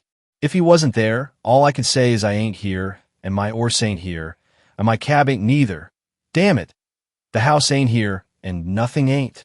He settled himself on his perch with an air of the most extreme ill-usage. He had been standing up to tell his tale. That the man was serious was unmistakable. As he himself suggested, what inducement could he have had to tell a lie like that? That he believed himself to have seen what he declared he saw was plain. But, on the other hand, what could have become, in the space of 50 seconds, of his old gent? Atherton put a question. What did he look like, this old gent of yours? Well, that I shouldn't hardly like to say. It wasn't much of his face I could see, only his face and his eyes, and they wasn't pretty. He kept a thing over his head all the time, as if he didn't want too much to be seen. What sort of thing? Why, one of them cloak sort of things like them Arab blokes used to wear what used to be at Earl's Court exhibition, you know. This piece of information seemed to interest my companions more than anything he had said before. A burnoose, do you mean? How am I to know what the thing's called? I ain't up in foreign languages. 'Tain't likely. All I know that them Arab blokes, what was at Earl's Court, used to walk about in them all over the place. Sometimes they wore them over their heads, and sometimes they didn't. In fact, if you'd asked me, instead of trying to make out as I sees double, or things what was only inside my own noddle, or something or other, I should have said this here old gent what I've been telling you about was a Arab bloke. When he gets off his knees to sneak away from the window, I could see that he had his cloak thing, what was over his head, wrapped all round him. Mr. Lessingham turned to me, all quivering with excitement. I believe that what he says is true. Then where can this mysterious old gentleman have got to? Can you suggest an explanation? It is strange, to say the least of it, that the cabman should be the only person to see or hear anything of him. Some devil's trick has been played. I know it. I feel it. My instinct tells me so. I stared. In such a matter, one hardly expects a man of Paul Lessingham's stamp to talk of instinct. Atherton stared too. Then, on a sudden, he burst out, "By the Lord, I believe the apostle's right. The whole place reeks to me of hanky-panky. It did as soon as I put my nose inside. In matters of prestidigitation, Champnell, we Westerns are among the rudiments. We've everything to learn. Orientals leave us at the post. If their civilization's what we're pleased to call extinct, they're conjuring. When you get to know it, is all alive, oh." He moved towards the door, as when he slipped, or seemed to all but stumbling onto his knees. Something tripped me up. What's this? He was stamping on the floor with his foot. Here's a board loose. Come and lend me a hand, one of you fellows, to get it up. Who knows what mystery's beneath? I went to his aid. As he said, a board in the floor was loose. His stepping on it unawares had caused his stumble. Together we prized it out of its place, Lessingham standing by and watching us the while. Having removed it, we peered into the cavity it disclosed. There was something there. "Why," cried Atherton, "it's a woman's clothing." Chapter 38. The rest of the find. It was a woman's clothing, beyond a doubt, all thrown in anyhow, as if the person who had placed it there had been in a desperate hurry. An entire outfit was there, shoes, stockings, body linen, corsets, and all, even a hat, gloves, and hairpins. These latter were mixed up with the rest of the garments in strange confusion. It seemed plain that whoever had worn those clothes had been stripped to the skin. Lessingham and Sidney stared at me in silence as I dragged them out and laid them on the floor. The dress was at the bottom. It was an alpaca of a pretty shade in blue, bedecked with lace and ribbons, as is the fashion of the hour, and lined with sea-green silk. It had perhaps been a charming confection once, and that a very recent one, but now it was all soiled and creased and torn and tumbled. The two spectators made a simultaneous pounce at it as I brought it to the light. "My God!" cried Sydney. "It's Marjorie's. She was wearing it when I saw her last." "It's Marjorie's," gasped Lessingham. He was clutching at the ruined costume, staring at it like a man who has just received sentence of death. "She wore it when she was with me yesterday. I told her how it suited her and how pretty it was." There was silence. It was an eloquent find. It spoke for itself. The two men gazed at the heap of feminine glories. It might have been the most wonderful sight they ever had seen. Lessingham was the first to speak. His face had all at once grown gray and haggard. "What has happened to her?" I replied to his question with another. "Are you sure this is Miss Linden's dress?" "I am sure, and were proof needed, here it is." He had found the pocket and was turning out the contents. There was a purse, which contained money and some visiting cards on which were her name and address. A small bunch of keys with her nameplate attached. A handkerchief with her initials in a corner. The question of ownership was placed beyond a doubt. "You see," said Lessingham, exhibiting the money which was in the purse, "it is not robbery which has been attempted. Here are 2 10-pound notes and one for 5, besides gold and silver, over £30 in all." Atherton, who had been turning over the accumulation of rubbish between the joists, proclaimed another find. "Here are her rings and watch and a bracelet. No, it certainly does not look as if theft had been an object." Lessingham was glowering at him with knitted brows. "I have to thank you for this." Sydney was unwontedly meek. "You are hard on me, Lessingham, harder than I deserve. I had rather have thrown away my own life than have suffered misadventure to have come to her. Yours are idle words. Had you not meddled, this would not have happened. A fool works more mischief with his folly than of malice prepense. If hurt has befallen Marjorie Linden, you shall account for it to me with your life's blood." "Let it be so," said Sydney. "I am content. If hurt has come to Marjorie, God knows that I am willing enough that death should come to me." While they wrangled, I continued to search. A little to one side, under the flooring which was still intact, I saw something gleam. By stretching out my hand, I could just manage to reach it. It was a long plait of woman's hair. It had been cut off at the roots, so close to the head in one place that the scalp itself had been cut, so that the hair was clotted with blood. They were so occupied with each other that they took no notice of me. I had to call their attention to my discovery. "Gentlemen, I fear that I have here something which will distress you. Is not this Miss Linden's hair?" They recognized it on the instant. Lessingham, snatching it from my hands, pressed it to his lips. "This is mine. I shall at least have something." He spoke with a grimness which was a little startling. He held the silken tresses at arm's length. "This points to murder, foul, cruel, causeless murder. As I live, I will devote my all, money, time, reputation, to gaining vengeance on the wretch who did this deed." Atherton chimed in. "To that I say, amen." He lifted his hand. "God is my witness. It seems to me, gentlemen, that we move too fast. To my mind, it does not, by any means of necessity, point to murder. On the contrary, I doubt if murder has been done. Indeed, I don't mind owning that I have a theory of my own which points all the other way." Lessingham caught me by the sleeve. "Mr. Champnell, tell me your theory." "I will a little later. Of course it may be altogether wrong, though I fancy it is not. I will explain my reasons when we come to talk of it. But, at present, there are things which must be done." "I vote for tearing up every board in the house," cried Sydney, "and for pulling the whole infernal place to pieces. It's a conjurer's den. I shouldn't be surprised if Cabby's old gent is staring at us all the while from some peephole of his own." We examined the entire house methodically, so far as we were able, inch by inch. Not another board proved loose. To lift those which were nailed down required tools, and those we were without. We sounded all the walls. With the exception of the party walls, they were the usual lath and plaster constructions, and showed no signs of having been tampered with. The ceilings were intact. If anything was concealed in them, it must have been there some time. The cement was old and dirty. We took the closet to pieces, examined the chimneys, peered into the kitchen oven and the copper. In short, we pried into everything which, with the limited means at our disposal, could be pried into, without result. At the end, we found ourselves dusty, dirty, and discomfited. The cabman's old gent remained as much a mystery as ever, and no further trace had been discovered of Miss Linden.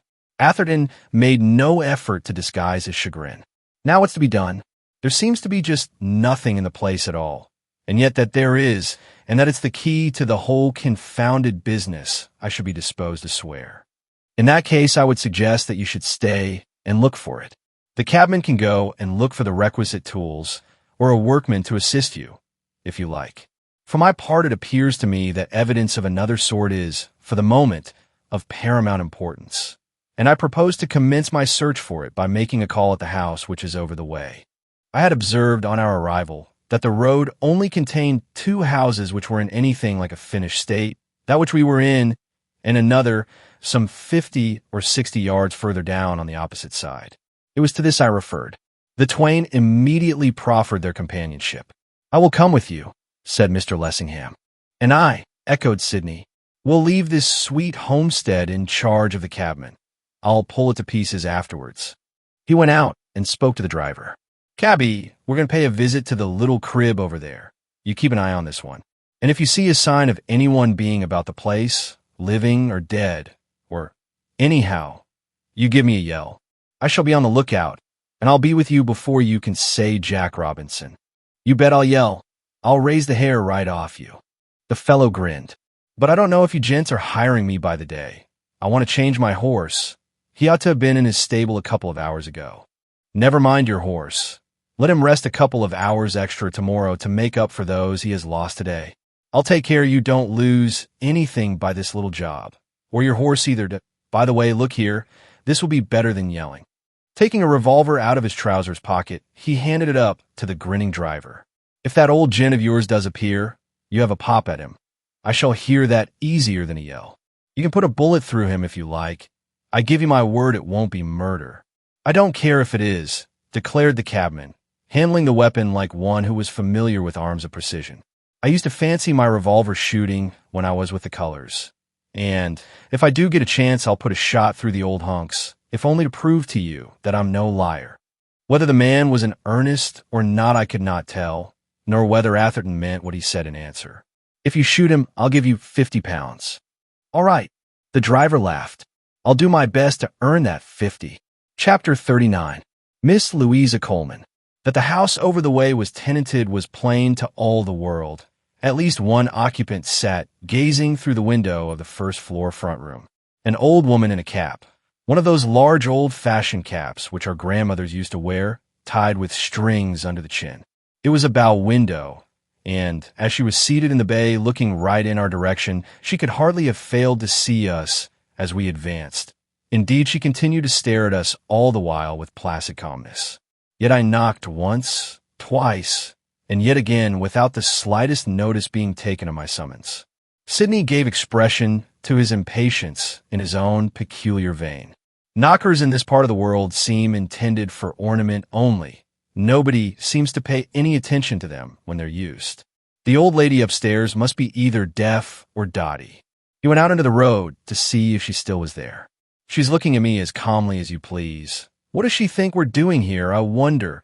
Playing a tune on her front door by way of a little amusement. "Madam." He took off his hat and waved it to her. "Madam, might I observe that if you won't condescend to notice that we're here, your front door will run the risk of being severely injured. She don't care for me any more than if I was nothing at all." Sound another tattoo upon that knocker. Perhaps she's so deaf that nothing short of a cataclysmal uproar will reach her auditory nerves. She immediately proved, however, that she was nothing of the sort. Hardly had the sounds of my further knocking died away than, throwing up the window, she thrust out her head and addressed me in a fashion which, under the circumstances, was as unexpected as it was uncalled for. "Now, young man, you needn't be in such a hurry." Sidney explained. "Pardon me, madam, it's not so much a hurry we're in as press for time. This is a matter of life and death." She turned her attention to Sidney, speaking with a frankness for which, I imagine, he was unprepared. "I don't want none of your imperence, young man. I've seen you before. You've been hanging about here the whole day long, and I don't like the looks of you, and so I'll let you know. That's my front door. That's my knocker. I'll come down and open when I like, but I'm not going to be hurried, and if the knocker so much as touched again, I won't come down at all." She closed the window with a bang. Sydney seemed divided between mirth and indignation. "That's a nice old lady, on my honor. One of the good old crusty sort. Agreeable characters this neighborhood seems to grow. A sojourn hereabouts should do one good. Unfortunately, I don't feel disposed just now to stand and kick my heels in the road." Again saluting the old dame by raising his hat, he shouted to her at the top of his voice, "Madam, I beg 10,000 pardons for troubling you, but this is a matter in which every second is of vital importance. Would you allow me to ask you one or two questions?" Up went the window. Out came the old lady's head. "Now, young man, you needn't put yourself out to holler at me. I won't be hollered at. I'll come down and open that door in 5 minutes by the clock on my mantelpiece, and not a moment before." The fiat delivered. Down came the window. Sydney looked rueful. He consulted his watch. "I don't know what you think, Champnell, but I really doubt if this comfortable creature can tell us anything worth waiting another 5 minutes to hear. We mustn't let the grass grow under our feet, and time is getting on." I was of a different opinion, and said so. "I'm afraid, Atherton, that I can't agree with you. She seems to have noticed you hanging about all day, and it is at least possible that she has noticed a good deal which will be well worth our hearing. What more promising witness are we likely to find? Her house is the only one which overlooks the one we have just quitted. I am of opinion that it may not only prove well worth our while to wait 5 minutes, but also that it would be as well, if possible, not to offend her by the way. She's not likely to afford us the information we require if you do." "Good. If that's what you think, I'm sure I'm willing to wait. Only it's to be hoped that that clock upon her mantelpiece moves quicker than its mistress." Presently, when about a minute had gone, he called to the cabman. "Seen a sign of anything?" The cabman shouted back, "Ne'er a sign. You'll hear a sound of pop guns when I do." Those 5 minutes did seem long ones. But at last Sydney, from his post of vantage in the road, informed us that the old lady was moving. "She's getting up. She's leaving the window. Let's hope to goodness she's coming down to open the door." That's been the longest 5 minutes I've known. I could hear uncertain footsteps descending the stairs. They came along the passage. The door was opened, on the chain. The old lady peered at us through an aperture of about 6 inches. "I don't know what you young men think you're after, but have all 3 of you in my house I won't. I'll have him," and a skinny finger was pointed to Lessingham and me. Then it was directed towards Atherton, "but have him I won't. So if it's anything particular you want to say to me, you'll just tell him to go away." On hearing this, Sydney's humility was abject. His hat was in his hand. He bent himself double. "Suffer me to make you a million apologies, madam, if I have in any way offended you. Nothing, I assure you, could have been farther from my intention or from my thoughts. I don't want none of your apologies, and I don't want none of you neither. I don't like the looks of you, and so I tell you. Before I let anybody into my house, you'll have to sling your hook." The door was banged in our faces. I turned to Sydney. "The sooner you go, the better it will be for us. You can wait for us over the way." He shrugged his shoulders and groaned, half in jest, half in earnest. "If I must, I suppose I must. It's the first time I've been refused admittance to a lady's house in all my life. What have I done to deserve this thing? If you keep me waiting long, I'll tear that infernal den to pieces." He sauntered across the road, viciously kicking the stones as he went. The door reopened. "Has that other young man gone?" "He has." "Then now I'll let you in. Have him inside my house I won't." The chain was removed. Lessingham and I entered. Then the door was refastened and the chain replaced. Our hostess showed us into the front room on the ground floor. It was sparsely furnished and not too clean, but there were chairs enough for us to sit upon, which she insisted on our occupying. "Sit down, do. I can't abide to see folks standing. It gives me the fidgets." So soon as we were seated, without any overture on our parts, she plunged in medias res. "I know what it is you've come about. I know. You want me to tell you who it is as lives in the house over the road? Well, I can tell you, and I dare bet a shilling that I'm about the only one who can." I inclined my head. "Indeed. Is that so, madam?" She was huffed at once. "Don't madam me. I can't bear none of your lip service. I'm a plain-spoken woman. That's what I am, and I like other people's tongues to be as plain as mine. My name's Miss Louisa Coleman, but I'm generally called Miss Coleman. I'm only called Louisa by my relatives. Since she was apparently between 70 and 80 and looked every year of her apparent age, I deemed that possible. Miss Coleman was evidently a character. If one was desirous of getting information out of her, it would be necessary to allow her to impart it in her own manner. To endeavor to induce her to impart it in anybody else's would be time clean wasted. We had Sydney's fate before our eyes. She started with a sort of roundabout preamble. This property is mine.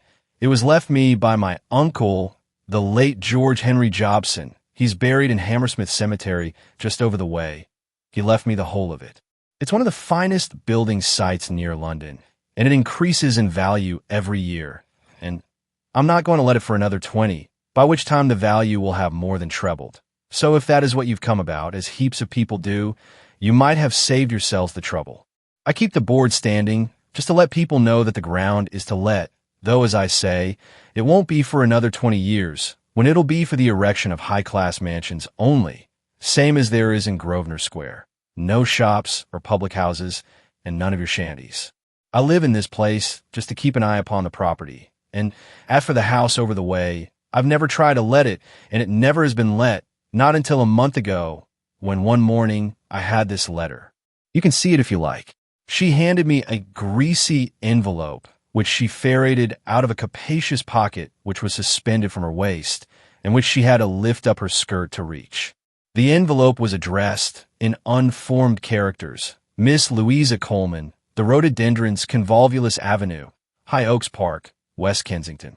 I felt, if the writer had not been of a humorous turn of mind, and drawn on his imagination, and this really was the lady's correct address, then there must be something in a name.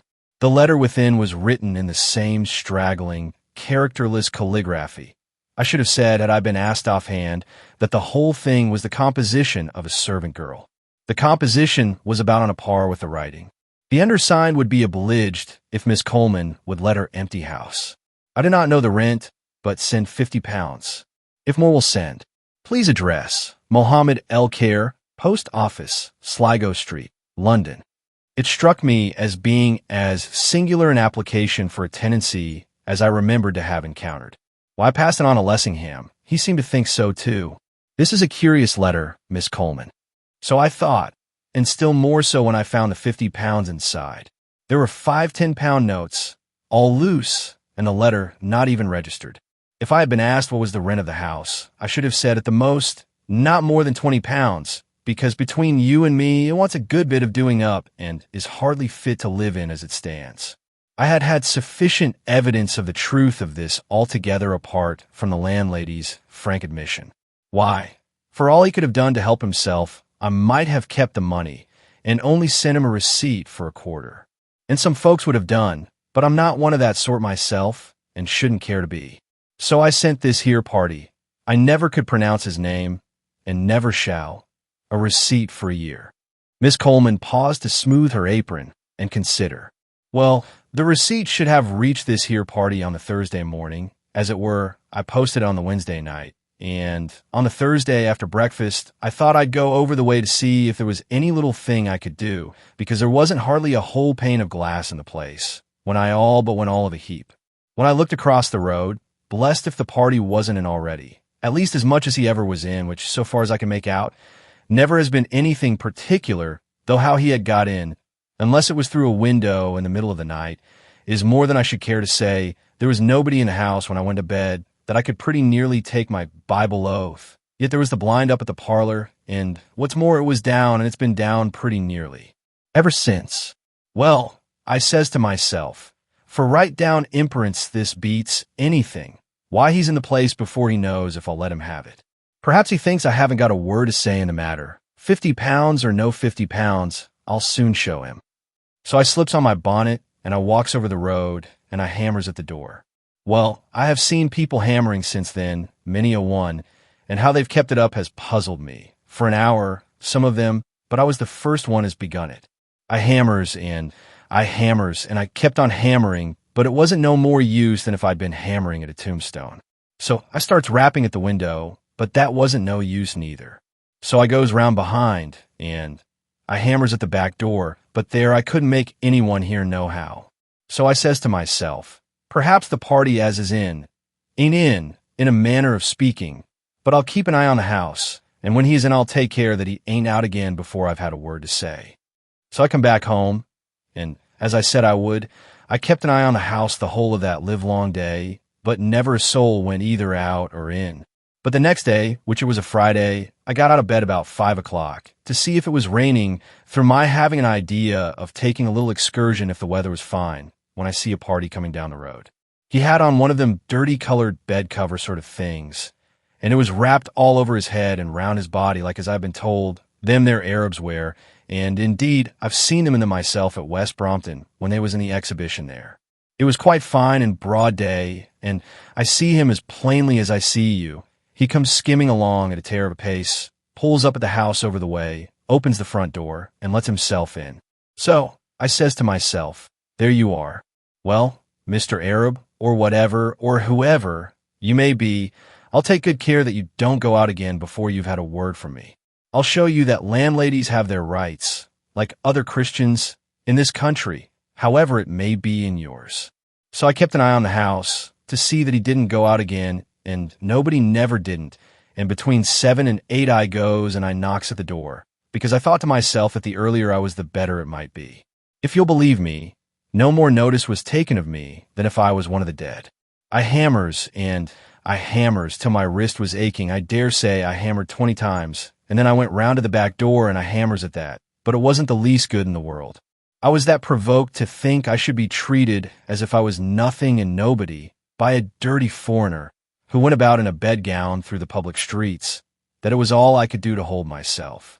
I comes round to the front again, and I starts hammering at the window with every knuckle on my hands, and I calls out, I'm Miss Louisa Coleman, and I'm the owner of this house, and you can't deceive me. I saw you come in, and you're in now, and if you don't come and speak to me this moment, I'll have the police. All of a sudden, when I was least expecting it, and was hammering my very hardest at the pane, up goes the blind, and up goes the window too, and the most awful-looking creature ever I heard of, not to mention seeing, puts his head right into my face. He was more like a hideous baboon than anything else, let alone a man. I was struck all of a heap, and plumps down on the little wall, and all but tumbles head over heels backwards. And he starts shrieking in a sort of a kind of English, and in such a voice as I'd never heard the like. It was like a rusty steam engine. Go away. Go away. I don't want you. I will not have you. Never. You have your 50 pounds. You have your money. That is the whole of you. That is all you want. You come to me no more. Never, never no more.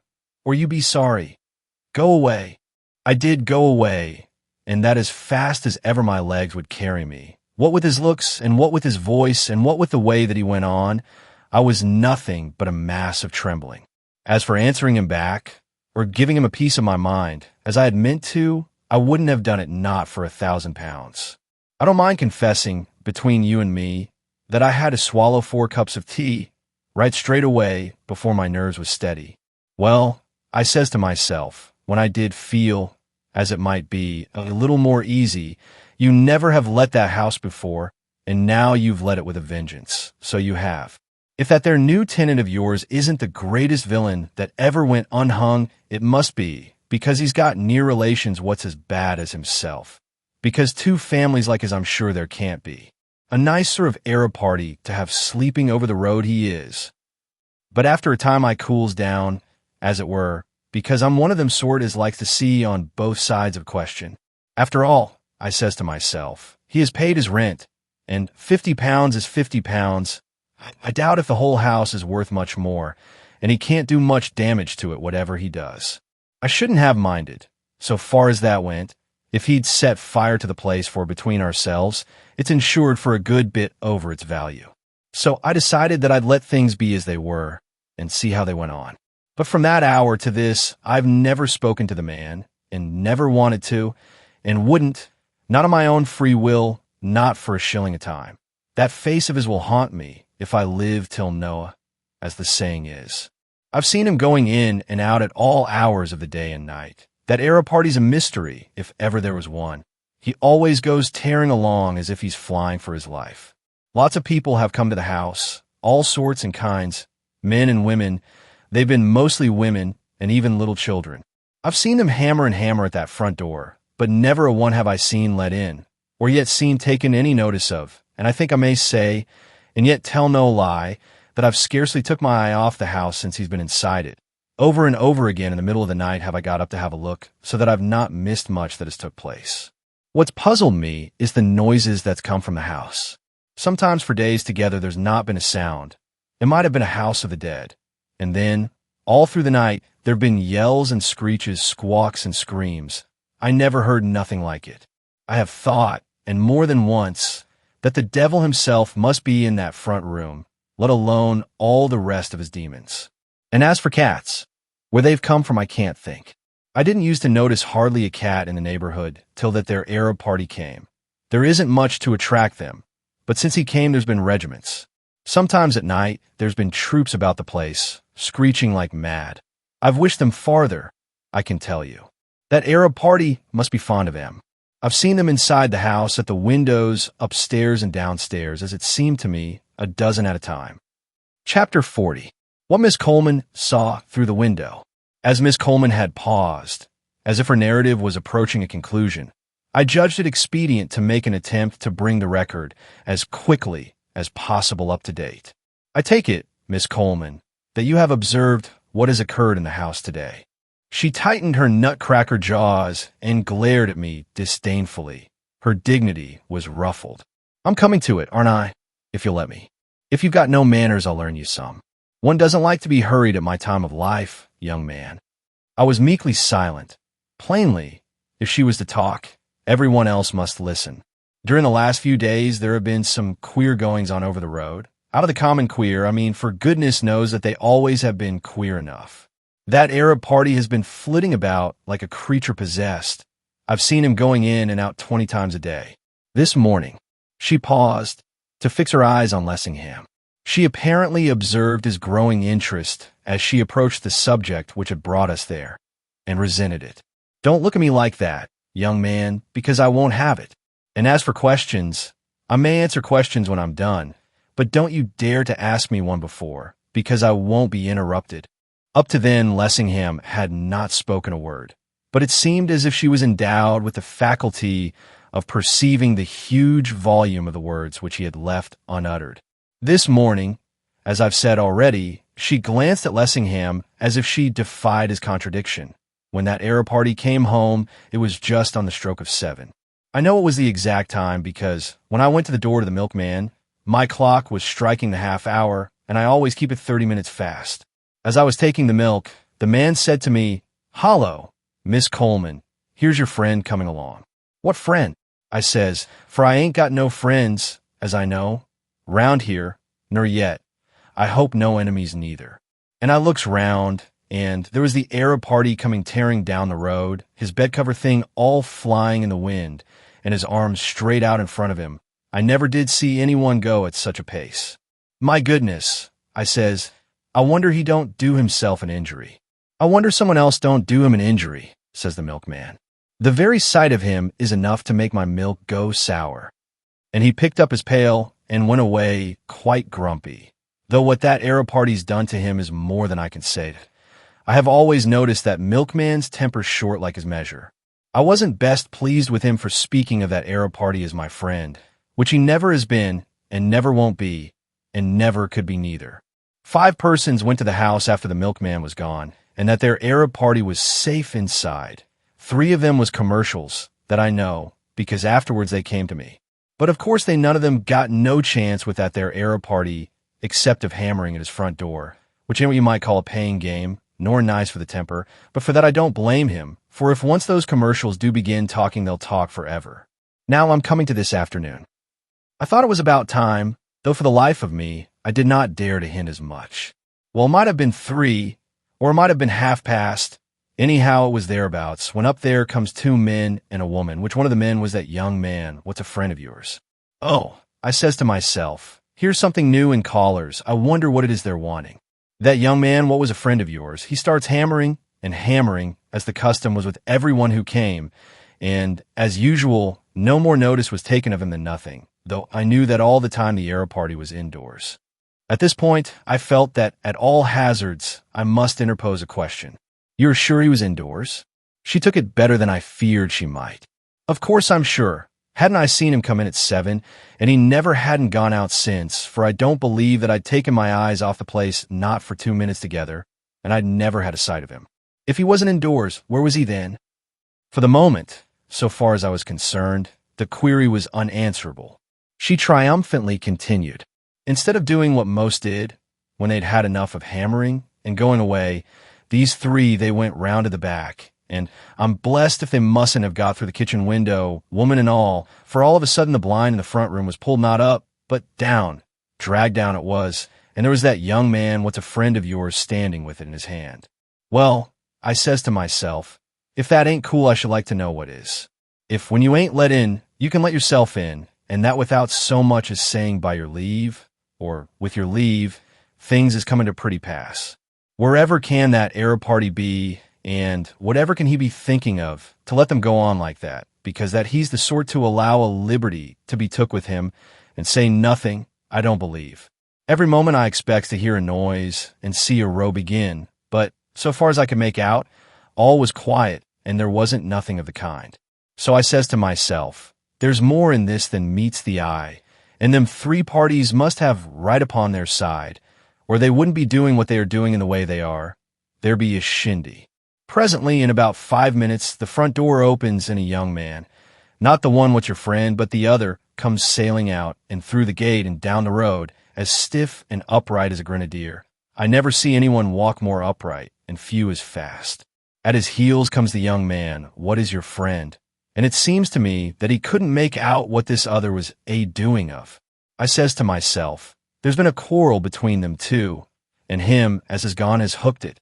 This young man, what is your friend? He stood at the gate, all of a fidget, staring after the other with all his eyes, as if he couldn't think what to make of him, and the young woman, she stood on the doorstep, staring after him too. As the young man, what had hooked it, turned the corner, and was out of sight, all at once your friend, he seemed to make up his mind, and he started off running as hard as he could pelt, and the young woman was left alone. I expected every minute to see him come back with the other young man, and the young woman, by the way she hung about the gate, she seemed to expect it too. But no, nothing of the kind. So when, as I expect, she'd had enough of waiting, she went into the house again, and I see her pass the front room window. After a while, back she comes to the gate, and stands looking and looking, but nothing was to be seen of either of them young men. When she'd been at the gate, I dare say 5 minutes, back she goes into the house, and I never saw nothing of her again. You never saw anything of her again. Are you sure she went back in the house? As sure as I am that I see you. I suppose that you didn't keep a constant watch upon the premises? But that's just what I did do. I felt something queer was going on, and I made up my mind to see it through. And when I make up my mind to a thing like that, I'm not easy to turn aside. I never moved off the chair in my bedroom window, and I never took my eyes off the house, not till you come knocking at my front door.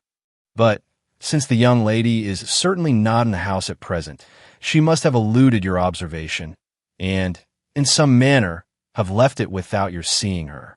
I don't believe she did. I don't see how she could have done. There's something queer about that house since that Arab party's been inside it. But though I didn't see her, I did see someone else. Who was that? A young man. A young man? Yes, a young man. And that's what puzzled me, and what's been puzzling me ever since, for see him go and I never did do. Can you describe him? Not as to the face, for he wore a dirty cloth cap pulled down right over it, and he walked so quickly that I never had a proper look. But I should know him anywhere if I saw him, if only because of his clothes and his walk. What was there peculiar about his clothes and his walk? Why, his clothes were that old and torn and dirty that a ragman wouldn't have given a thank you for them. And as for fit, there wasn't none. They hung upon him like a scarecrow. He was a regular figure of fun. I should think the boys would call after him if they saw him in the street. As for his walk, he walked off just like the first young man had done. He strutted along with his shoulders back and his head in the air, and that stiff and straight that my kitchen poker would have looked crooked beside of him. Did nothing happen to attract your attention between the young ladies going back into the house, and the coming out of this young man? Miss Coleman cogitated. Now you mention it, there did, though I should have forgotten all about it if you hadn't asked me. That comes of your not letting me tell the tale in my own way.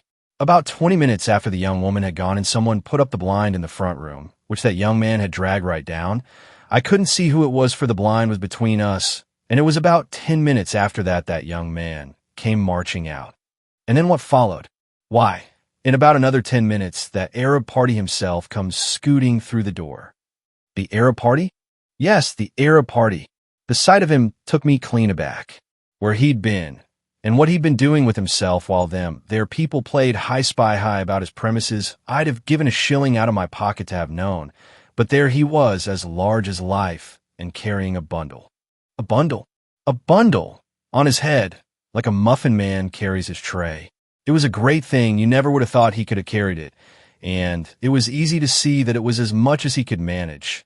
It bent him nearly double, and he went crawling along like a snail. It took him quite a time to get to the end of the road. Mr. Lessingham leaped up from his seat, crying, "Marjorie was in that bundle." "I doubt it," I said.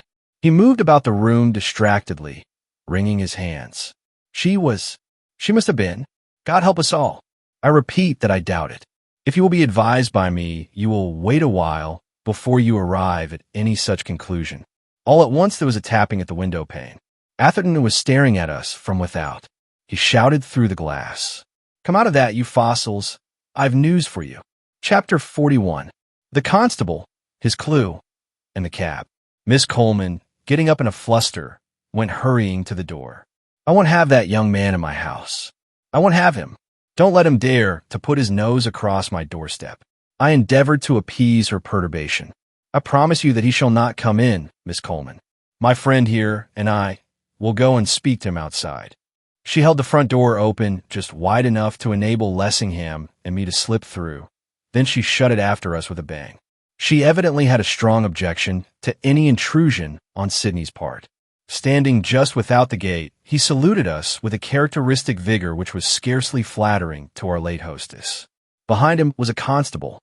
"I hope you two have been mewed in with that old pussy long enough. While you've been tittle-tattling, I've been doing. Listen what this Bobby's got to say." The constable, his thumbs thrust inside his belt, wore an indulgent smile upon his countenance. He seemed to find Sidney amusing. He spoke in a deep bass voice, as if it issued from his boots. "I don't know that I've got anything to say." It was plain that Sidney thought otherwise. "You wait till I've given this pretty pair of gossips a lead, officer, then I'll trot you out." He turned to us. After I'd poked my nose into every dashed hole in that infernal den and been rewarded with nothing but a pain in the back for my trouble, I stood cooling my heels on the doorstep, wondering if I should fight the cabman or get him to fight me, just to pass the time away, for he says he can box, and he looks it, when who should come strolling along but this magnificent example of the Metropolitan Constabulary. He waved his hand towards the policeman, whose grin grew wider. I looked at him, and he looked at me, and then when we'd had enough of admiring each other's fine features and striking proportions, he said to me, "Has he gone?" I said, "Who? Baxter or Bob Brown?" He said, "No, the Arab." I said, "What do you know about any Arab?" He said, "Well, I saw him in the Broadway about 3/4 of an hour ago, and then, seeing you here and the house all open, I wondered if he had gone for good." With that I almost jumped out of my skin, though you can bet your life I never showed it. I said, "How do you know it was he?" He said, "It was him right enough, there's no doubt about that. If you've seen him once, you're not likely to forget him." Where was he going? He was talking to cabman, four-wheeler. He got a great bundle on his head. Wanted to take it inside with him. Cabman didn't seem to see it. That was enough for me. I picked this most deserving officer up in my arms and carried him across the road to you two fellows like a flash of lightning. Since the policeman was 6 feet 3 or 4, and more than sufficiently broad in proportion, his scarcely seemed the kind of figure to be picked up in anybody's arms and carried like a flash of lightning, which, as his smile grew more indulgent, he himself appeared to think. Still, even allowing for Atherton's exaggeration, the news which he had brought was sufficiently important. I questioned the constable upon my own account. "There's my card. Officer, probably, before the day is over, A charge of a very serious character will be preferred against the person who has been residing in the house over the way. In the meantime, it is of the utmost importance that a watch should be kept upon his movements. I suppose you have no sort of doubt that the person you saw in the Broadway was the one in question. Not a morsel. I know him as well as I do my own brother. We all do upon this beat. He's known amongst us as the Arab. I've had my eye on him ever since he came to the place. A queer fish he is. I always have said that he's up to some game or other. I never came across one like him for flying about in all sorts of weather, at all hours of the night, always tearing along as if for his life. As I was telling this gentleman, I saw him in the Broadway. Well, now it's about an hour since, perhaps a little more. I was coming on duty when I saw a crowd in front of the district railway station, and there was the Arab having a sort of argument with the cabman. He had a great bundle on his head, 5 or 6 feet long, perhaps longer. He wanted to take this great bundle with him into the cab, and the cabman, he didn't see it. You didn't wait to see him drive off. No, I hadn't time. I was due at the station. I was cutting it pretty fine as it was. You didn't speak to him, or to the cabman? No, it wasn't any business of mine, you understand. The whole thing just caught my eye as I was passing. And you didn't take the cabman's number? No. Well, as far as that goes, it wasn't needful. I know the cabman, his name, and all about him, his stables in Bradmore. I whipped out my notebook. Give me his address. I don't know what his Christian name is, Tom, I believe, but I'm not sure.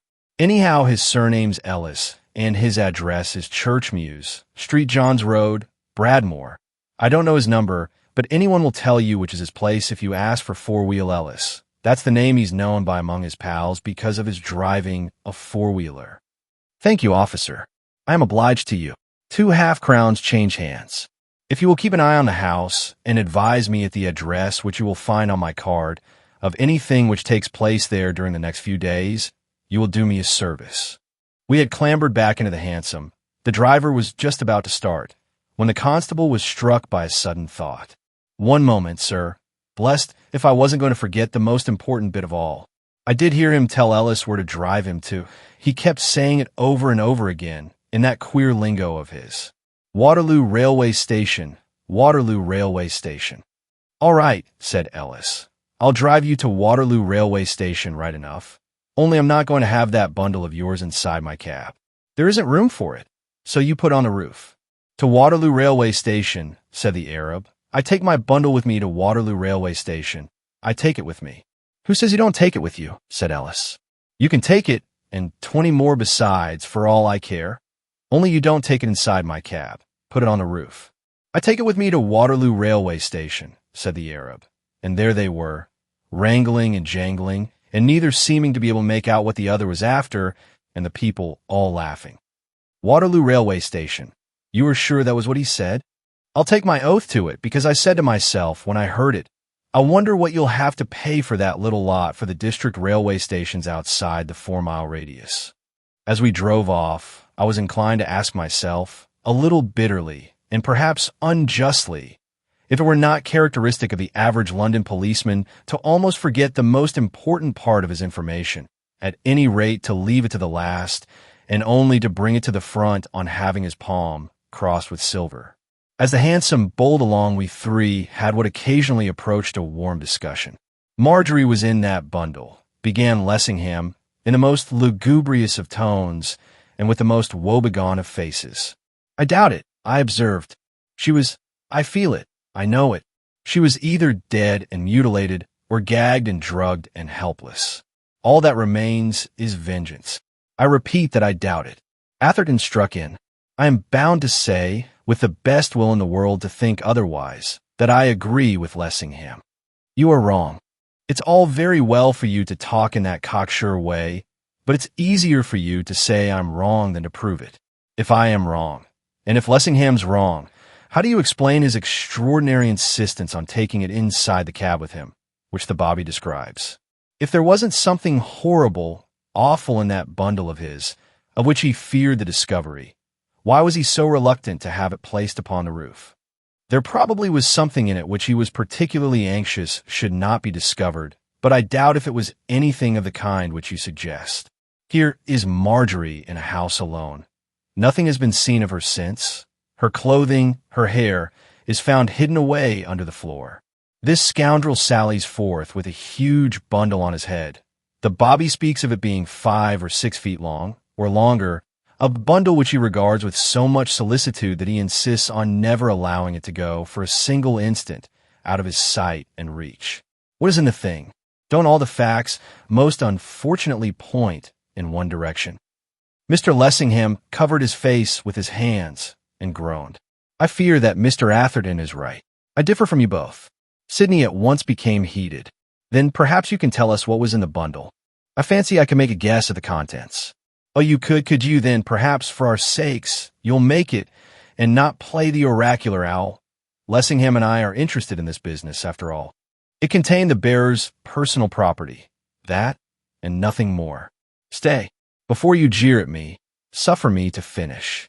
If I am not mistaken as to the identity of the person whom the constable describes as the Arab, I apprehend that the contents of that bundle were of much more importance to him than if they had consisted of Miss Linden, either dead or living.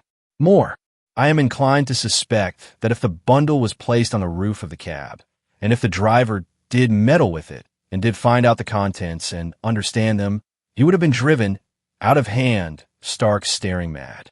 Sidney was silent, as if he reflected. I imagine he perceived there was something in what I said. But what has become of Miss Linden? I fancy that Miss Linden, at this moment, is somewhere. I don't just now know exactly where, but I hope very shortly to be able to give you a clearer notion. Attired in a rotten, dirty pair of boots, a filthy, tattered pair of trousers, a ragged, unwashed apology for a shirt, a greasy, ancient, shapeless coat, and a frosy peaked cloth cap. They stared at me, open-eyed. Atherton was the first to speak. What on earth do you mean? I mean that it seems to me that the facts point in the direction of my conclusions rather than yours, and that very strongly too. Miss Coleman asserts that she saw Miss Linden return into the house, that within a few minutes the blind was replaced at the front window, and that shortly after a young man, attired in the costume I have described, came walking out of the front door. I believe that young man was Miss Marjorie Linden. Lessingham and Atherton both broke out into interrogations, with Sidney, as usual, loudest. But man alive, what on earth should make her do a thing like that? Marjorie, the most retiring, modest girl on all God's earth, walk about in broad daylight, in such a costume, and for no reason at all. My dear Champnell, you are suggesting that she first of all went mad. She was in a state of trance. Good God, Champnell. Well, then you think that juggling villain did get hold of her? Undoubtedly. Here is my view of the case. Mind, it is only a hypothesis, and you must take it for what it is worth. It seems to me quite clear that the Arab, as we will call the person for the sake of identification, was somewhere about the premises when you thought he wasn't. But where? We looked upstairs and downstairs, and everywhere. Where could he have been? That, as at present advised, I am not prepared to say, but I think you may take it for granted that he was there. He hypnotized the man Holt, and sent him away, intending you to go after him, and so being rid of you both. The deuce he did, Champnell. You write me down an ass. As soon as the coast was clear, he discovered himself to Miss Linden, who, I expect, was disagreeably surprised, and hypnotized her. The hound! The devil! The first exclamation was Lessingham's, the second Sidney's. He then constrained her to strip herself to the skin. The wretch! The fiend! He cut off her hair. He hid it and her clothes under the floor where we found them, where I think it probable that he had already some ancient masculine garments concealed. By Jove, I shouldn't be surprised if they were Holt's. I remember the man saying that that nice joker stripped him of his duds, and certainly when I saw him, and when Marjorie found him, he had absolutely nothing on but a queer sort of cloak. Can it be possible that that humorous professor of hanky-panky, may all the maledictions of the accursed alight upon his head, can have sent Marjorie Linden, the daintiest damsel in the land, into the streets of London rigged out in Holt's old togs? As to that, I'm not able to give an authoritative opinion, but if I understand you aright, it at least is possible. Anyhow, I am disposed to think that he sent Miss Linden after the man Holt, taking it for granted that he had eluded you. That's it. Run me down an ass again. That he did elude you. You have yourself admitted. That's because I stopped talking with that mutton-headed Bobby. I'd have followed the man to the ends of the earth if it hadn't been for that. Precisely. The reason is immaterial. It is the fact with which we are immediately concerned. He did elude you. And I think you will find that Miss Linden and Mr. Holt are together at this moment. In men's clothing? Both in men's clothing, or rather, Miss Linden is in a man's rags. Great Potiphar. To think of Marjorie like that. And where they are, the Arab is not very far off either. Lessingham caught me by the arm. And what diabolical mischief do you imagine that he proposes to do to her? I shirked the question. Whatever it is our business to prevent his doing it. And where do you think they have been taken? That it will be our immediate business to endeavor to discover. And here, at any rate, we are at Waterloo. Chapter 42. The Quarry Doubles. I turned towards the booking office on the main departure platform. As I went, the chief platform inspector, George Bellingham, with whom I had some acquaintance, came out of his office. I stopped him. Mr. Bellingham, will you be so good as to step with me to the booking office and instruct the clerk in charge to answer 1 or 2 questions which I wish to put to him? I will explain to you afterwards what is their exact import.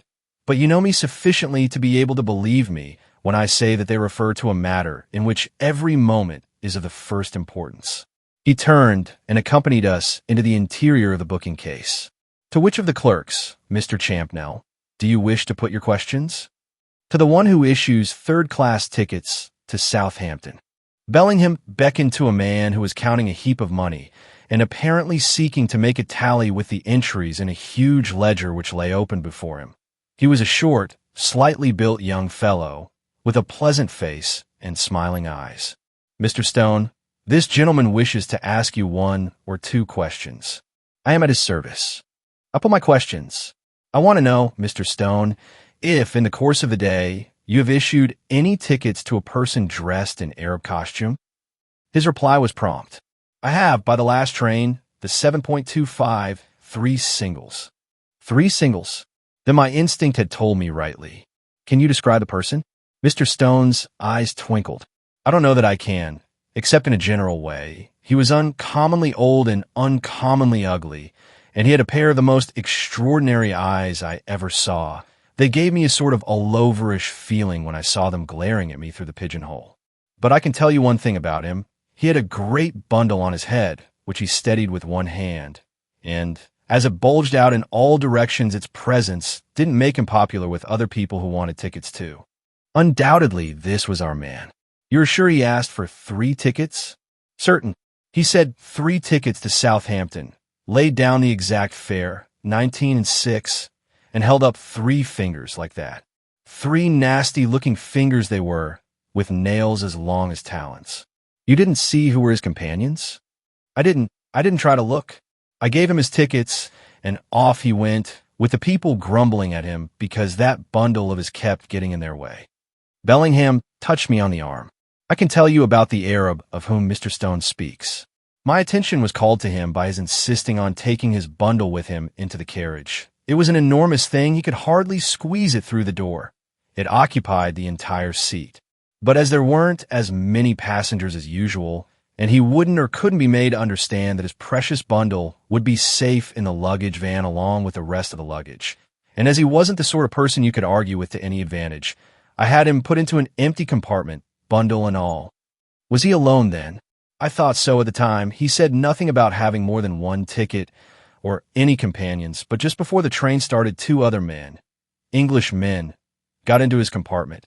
And as I came down the platform, the ticket inspector at the barrier informed me that these 2 men were with him, because he held tickets for the 3, which, as he was a foreigner, and they seemed English, struck the inspector as odd. Could you describe the 2 men?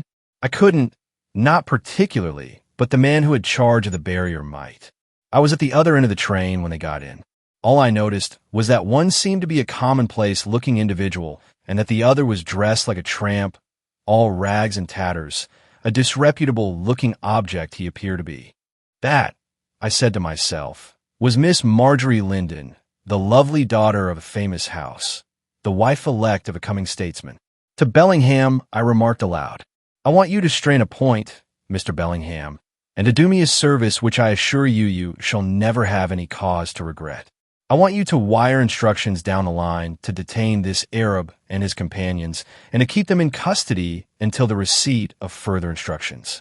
They are not wanted by the police as yet, but they will be as soon as I am able to give certain information to the authorities at Scotland Yard, and wanted very badly. But, as you will perceive for yourself, until I am able to give that information, every moment is important. Where's the station superintendent? He's gone. At present I'm in charge. Then will you do this for me? I repeat that you shall never have any reason to regret it. I will if you'll accept all responsibility. I'll do that with the greatest pleasure. Bellingham looked at his watch. It's about 20 minutes to 9. The train scheduled for Basingstoke at 9:6. If we wire to Basingstoke at once, they ought to be ready for them when they come. Good. The wire was sent. We were shown into Bellingham's office to await results. Lessingham paced agitatedly to and fro. He seemed to have reached the limits of his self-control and to be in a condition in which movement of some sort was an absolute necessity. The mercurial Sidney, on the contrary, leaned back in a chair, his legs stretched out in front of him, his hands thrust deep into his trouser pockets, and stared at Lessingham, as if he found relief to his feelings in watching his companion's restlessness. I, for my part, drew up as full a précis of the case as I deemed advisable, and as time permitted, which I dispatched by one of the company's police to Scotland Yard. Then I turned to my associates. Now, gentlemen, it's past dinner time. We may have a journey in front of us. If you take my advice, you'll have something to eat. Lessingham shook his head. I want nothing. Nor I, echoed Sidney. I started up. You must pardon my saying nonsense, but surely you of all men, Mr. Lessingham, should be aware that you will not improve the situation by rendering yourself incapable of seeing it through. Come and dine. I hailed them off with me, willy-nilly, to the refreshment room.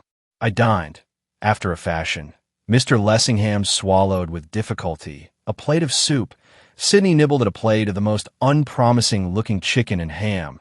He proved, indeed, more intractable than Lessingham, and was not to be persuaded to tackle anything easier of digestion. I was just about to take cheese after chop when Bellingham came hastening in his hand an open telegram. "The birds have flown," he cried. "Flown? How?" In reply, he gave me the telegram. I glanced at it. It ran, "Persons described, not in the train. Guard says they got out of Vauxhall. Have wired Vauxhall to advise you." "That's a level-headed chap," said Bellingham. "The man who sent that telegram. His wiring to Vauxhall should save us a lot of time. We ought to hear from there directly. Hollow, what's this? I shouldn't be surprised if this is it." As he spoke, a porter entered. He handed an envelope to Bellingham. We all three kept our eyes fixed on the inspector's face as he opened it. When he perceived the contents, he gave an exclamation of surprise. "This Arab of yours and his two friends seem rather a curious lot, Mr. Champnell." He passed the paper on to me. It took the form of a report. Lessingham and Sidney, regardless of forms and ceremonies, leaned over my shoulder as I read it. Passengers by 7.30 Southampton, on arrival of train, complained of noises coming from a compartment in coach 8964. Stated that there had been shrieks and yells ever since the train left Waterloo, as if someone was being murdered. An Arab and two Englishmen got out of the compartment in question, apparently the party referred to in wire just a hand from Basingstoke. All three declared that there was nothing the matter, that they had been shouting for fun.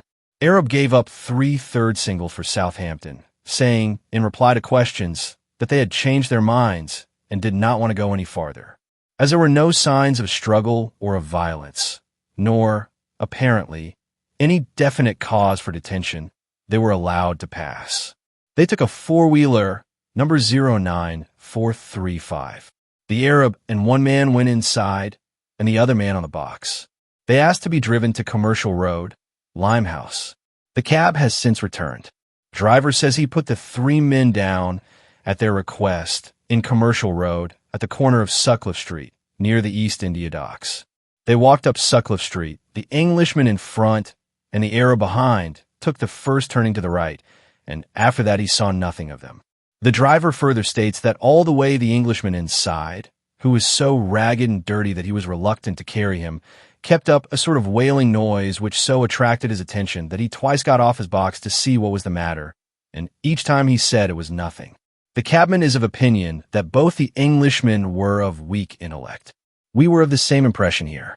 They said nothing, except at the seeming instigation of the Arab, but when spoken to stared and gaped like lunatics.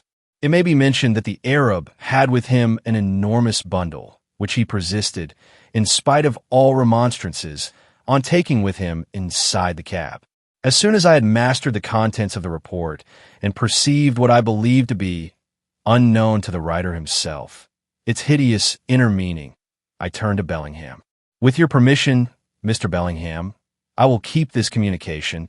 It will be safe in my hands. You will be able to get a copy, and it may be necessary that I should have the original to show to the police. If any inquiries are made for me from Scotland Yard, tell them that I have gone to the Commercial Road, and that I will report my movements from Limehouse Police Station. In another minute, we were once more traversing the streets of London, 3 in a hansom cab. Chapter 43. The Murder at Mrs. Inderson's. It is something of a drive from Waterloo to Limehouse. It seems longer when all your nerves are tingling with anxiety to reach your journey's end, and the cab I had hit upon proved to be not the fastest I might have chosen. For some time after our start, we were silent. Each was occupied with his own thoughts. Then Lessingham, who was sitting at my side, said to me, "Mr. Champnell, you have that report." "I have." "Will you let me see it once more?" I gave it to him. He read it once, twice, and I fancy yet again. I purposely avoided looking at him as he did so.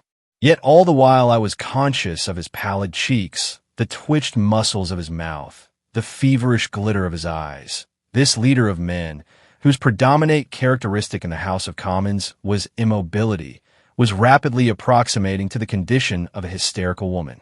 The mental strain, which he had been recently undergoing, was proving too much for his physical strength. This disappearance of the woman he loved bade fair to be the final straw. I felt convinced that unless something was done quickly to relieve the strain upon his mind, he was nearer to a state of complete mental and moral collapse than he himself imagined. Had he been under my orders, I should have commanded him to at once return home, and not to think, but conscious that, as things were, such a direction would be simply futile, I decided to do something else instead. Feeling that suspense was for him the worst possible form of suffering, I resolved to explain, so far as I was able, precisely what it was I feared, and how I proposed to prevent it. Presently there came the question for which I had been waiting, in a harsh, broken voice which no one who had heard him speak on a public platform, or in the House of Commons, would have recognized as his. "Mr. Champnell, who do you think this person is of whom the report from Vauxhall Station speaks, as being all in rags and tatters?" He knew perfectly well, but I understood the mental attitude which induced him to prefer that the information should seem to come from me. "I hope that will prove to be Miss Linden." "Hope?" He gave a sort of gasp. "Yes, hope, because if it is I think it possible, nay probable, that within a few hours you will have her again enfolded in your arms. Pray God that it may be so. Pray God. Pray the good God." I did not dare to look round for, from the tremor which was in his tone, I was persuaded that in the speaker's eyes were tears. Atherton continued silent. He was leaning half out of the cab, staring straight ahead, as if he saw in front a young girl's face, from which he could not remove his glance, and which beckoned him on. After a while Lessingham spoke again, as if half to himself and half to me. This mention of the shrieks on the railway, and of the wailing noise in the cab. What must this wretch have done to her? How my darling must have suffered. That was a theme on which I myself scarcely ventured to allow my thoughts to rest. The notion of a gently nurtured girl being at the mercy of that fiend incarnate, possessed, as I believe that so-called Arab to be possessed, of all the paraphernalia of horror and of dread, was one which caused me tangible shrinkings of the body. Whence had come those shrieks and yells, of which the writer of the report spoke, which had caused the Arab's fellow passengers to think that murder was being done? What unimaginable agony had caused them? What speechless torture? And the wailing noise, which had induced the prosaic, indurated London cabman to get twice off his box to see what was the matter, What anguish had been provocative of that? The helpless girl who had already endured so much, endured, perhaps, that to which death would have been preferred. Shut up in that rattling, jolting box on wheels, alone with that diabolical Asiatic, with the enormous bundle, which was but the lurking place of nameless terrors. What might she not, while being born through the heart of civilized London, have been made to suffer? What had she not been made to suffer to have kept up that continued, wailing noise?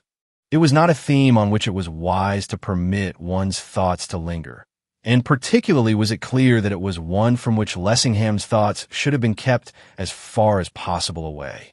Come, Mr. Lessingham, neither you nor I will do himself any good by permitting his reflections to flow in a morbid channel. Let's talk of something else. By the way, weren't you due to speak in the house tonight? Due? Yes, I was due, but what does it matter? But have you acquainted no one with the cause of your non-attendance? Acquaint? Whom should I acquaint? My good sir, listen to me, Mr. Lessingham. Let me entreat you very earnestly to follow my advice. Call another cab, or take this, and go at once to the house. It is not too late. Play the man, deliver the speech you have undertaken to deliver, perform your political duties. By coming with me, you will be a hindrance rather than a help, and you may do your reputation an injury from which it never may recover. Do as I counsel you, and I will undertake to do my very utmost to let you have good news by the time your speech is finished. He turned on me with a bitterness for which I was unprepared. If I were to go down to the house and try to speak in the state in which I am now, they would laugh at me. I should be ruined. Do you not run an equally great risk of being ruined by staying away? He gripped me by the arm. Mr. Champnell, do you know that I am on the verge of madness? Do you know that as I am sitting here by your side, I am living in a dual world?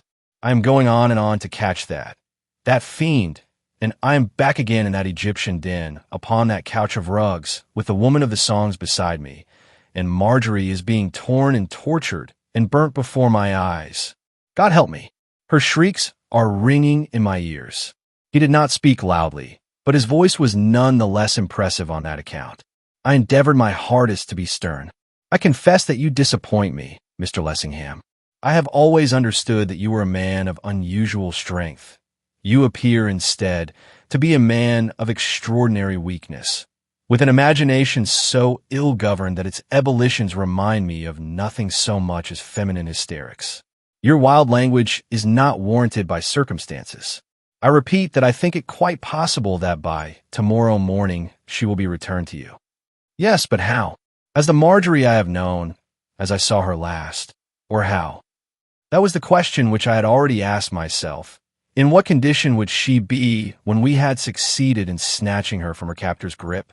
It was a question to which I had refused to supply an answer. To him, I lied by implication. Let us hope that, with the exception of being a trifle scared, she will be as sound and hale and hearty as ever in her life. Do you yourself believe that she'll be like that? Untouched, unchanged, unstained. Then I lied right out. It seemed to me necessary to calm his growing excitement. I do. You don't. Mr. Lessingham, do you think that I can't see your face and read in it the same thoughts which trouble me? As a man of honor, do you care to deny that when Marjorie Linden is restored to me, if she ever is, you fear she will be but the mere soiled husk of the Marjorie whom I knew and loved? Even supposing that there may be a modicum of truth in what you say, which I am far from being disposed to admit, what good purpose do you propose to serve by talking in such a strain? None. No good purpose, unless it be the desire of looking the truth in the face. For, Mr. Champnell, you must not seek to play with me the hypocrite, nor try to hide things from me as if I were a child. If my life is ruined, it is ruined. Let me know it and look the knowledge in the face. That, to me, is to play the man. I was silent. The wild tale he had told me of that Chironea Inferno, oddly enough, yet why oddly, for the world is all coincidence, had thrown a flood of light on certain events which had happened some 3 years previously and which ever since had remained shrouded in mystery. The conduct of the business afterwards came into my hands, and briefly, what had occurred was this. 3 persons, 2 sisters and their brother, who was younger than themselves, members of a decent English family, were going on a trip around the world. They were young, adventurous, and, not to put too fine a point on it, foolhardy.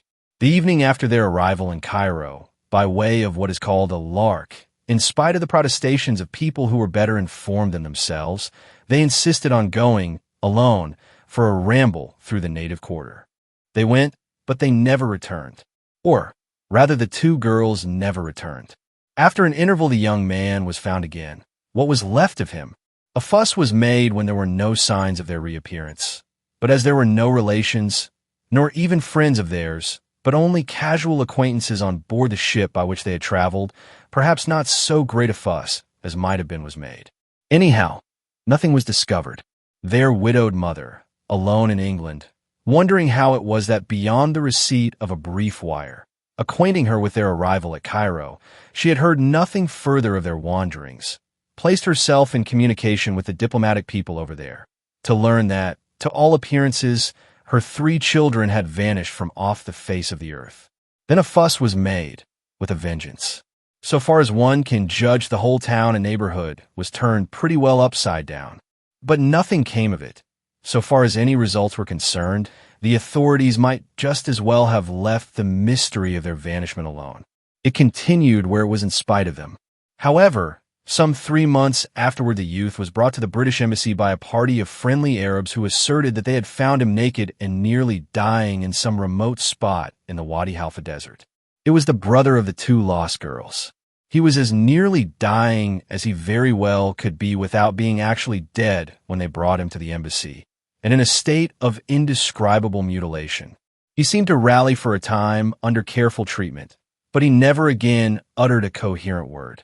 It was only from his delirious ravings that any idea was formed of what had really occurred. Shorthand notes were taken of some of the utterances of his delirium. Afterwards they were submitted to me. I remembered the substance of them quite well, and when Mr. Lessingham began to tell me of his own hideous experiences, they came back to me more clearly still.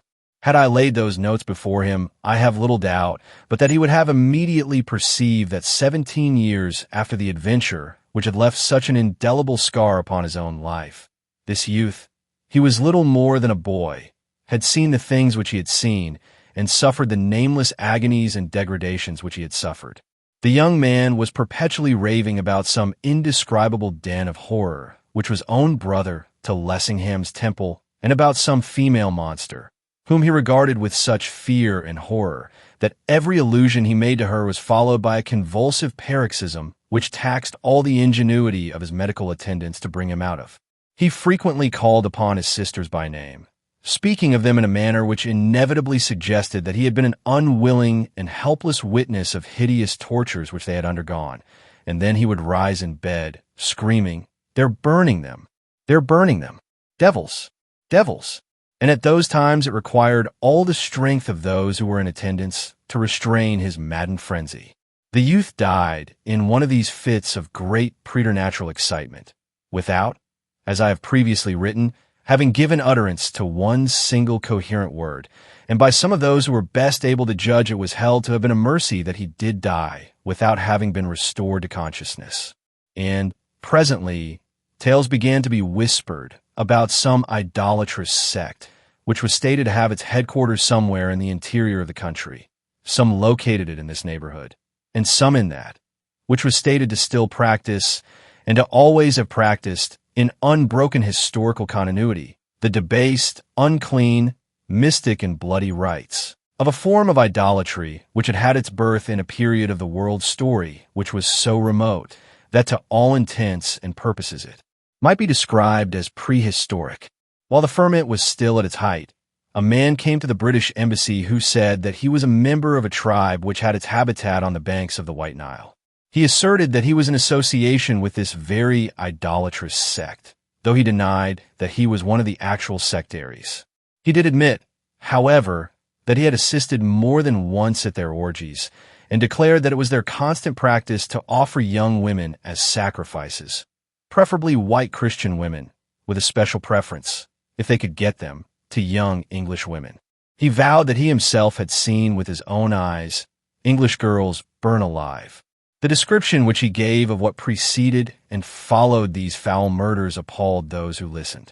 He finally wound up by offering, on payment of a stipulated sum of money, to guide a troop of soldiers to this den of demons, so that they should arrive there at a moment when it was filled with worshippers who were preparing to participate in an orgy which was to take place during the next few days. His offer was conditionally accepted. He was confined in an apartment with one man on guard inside and another on guard outside the room. That night the sentinel without was startled by hearing a great noise and frightful screams issuing from the chamber in which the native was interned. He summoned assistance. The door was opened. The soldier on guard within was stark, staring mad. He died within a few months, a gibbering maniac to the end. The native was dead. The window, which was a very small one, was securely fastened inside and strongly barred without. There was nothing to show by what means entry had been gained. Yet it was the general opinion of those who saw the corpse that the man had been destroyed by some wild beast. A photograph was taken of the body after death, a copy of which is still in my possession. In it are distinctly shown lacerations about the neck and the lower portion of the abdomen, as if they had been produced by the claws of some huge and ferocious animal. The skull is splintered in half a dozen places, and the face is torn to rags. That was more than 3 years ago. The whole business has remained as great a mystery as ever. But my attention has once or twice been caught by trifling incidents, which have caused me to more than suspect that the wild tale told by that murdered native had in it at least the elements of truth, and which have even led me to wonder if the trade in kidnapping was not being carried on to this very hour, and if women of my own flesh and blood were not still being offered up on that infernal altar. And now, here was Paul Lessingham, a man of worldwide reputation, of great intellect, of undoubted honor, who had come to me with a wholly unconscious verification of all my worst suspicions. That the creature spoken of as an Arab, and who was probably no more an Arab than I was, and whose name was certainly not Mohammed el-Khair, was an emissary from that den of demons, I had no doubt. What was the exact purport of the creature's presence in England was another question. Possibly part of the intention was the destruction of Paul Lessingham, body, soul, and spirit. Possibly another part was the procuration of fresh victims for that long drawn-out Holocaust. That this latter object explained the disappearance of Miss Linden, I felt persuaded. That she was designed by the personification of evil who was her captor, to suffer all the horrors at which the stories pointed, and then to be burned alive, amidst the triumphant yells of the attendant demons, I was certain. That the wretch, aware that the pursuit was in full cry, was tearing, twisting, doubling, and would stick at nothing which would facilitate the smuggling of the victim out of England, was clear. My interest in the quest was already far other than a merely professional one. The blood in my veins tingled at the thought of such a woman as Miss Linden being in the power of such a monster. I may assuredly claim that throughout the whole business I was urged forward by no thought of fee or of reward. To have had a share in rescuing that unfortunate girl, and in the destruction of her noxious persecutor, would have been reward enough for me.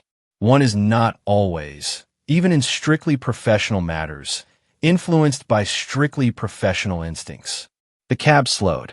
A voice descended through the trapdoor. "This is Commercial Road, sir. What part of it do you want?"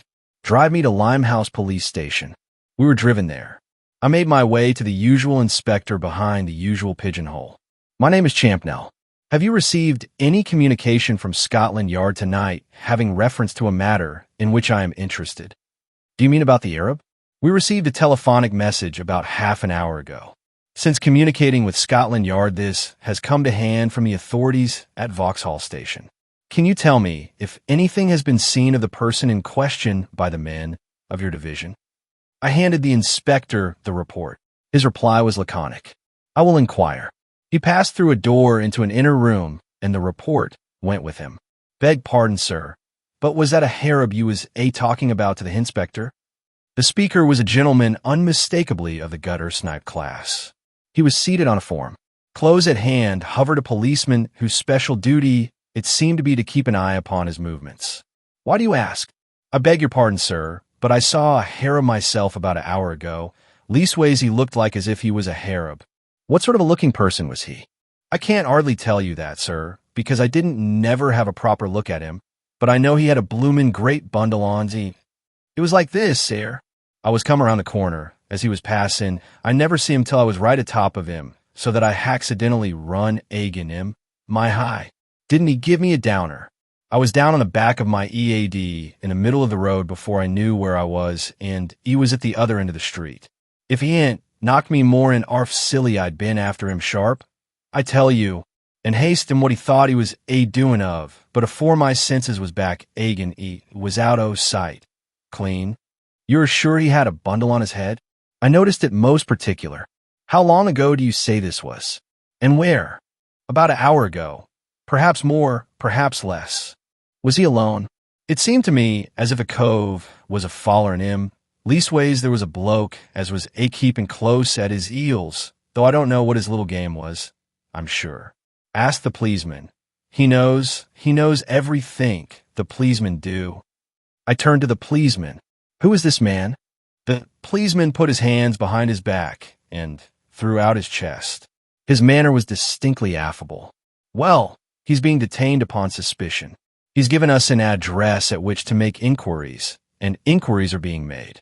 I shouldn't pay too much attention to what he says if I were you. I don't suppose he'd be particular about a lie or two. This frank expression of opinion re-aroused the indignation of the gentleman on the form. There you hear. At it again. That's just like you peelers. You're all the same. What do you know about me? Nothing. This gentleman ain't got no call to believe me. Not as I knows on. It's all the same to me if he do or don't, but it's truth what I'm saying all the same. At this point, the inspector reappeared at the pigeonhole. He cut short the flow of eloquence. Now, then, not so much noise outside there. He addressed me. None of our men have seen anything of the person you're inquiring for, so far as we're aware. But, if you like, I will place a man at your disposal, and he will go round with you, and you will be able to make your own inquiries. A capless, wildly excited young ragamuffin came dashing in at the street door. He gasped out, as clearly as he could for the speed which he had made. There's been murder done, Mr. Policeman. A Harab's killed a bloke.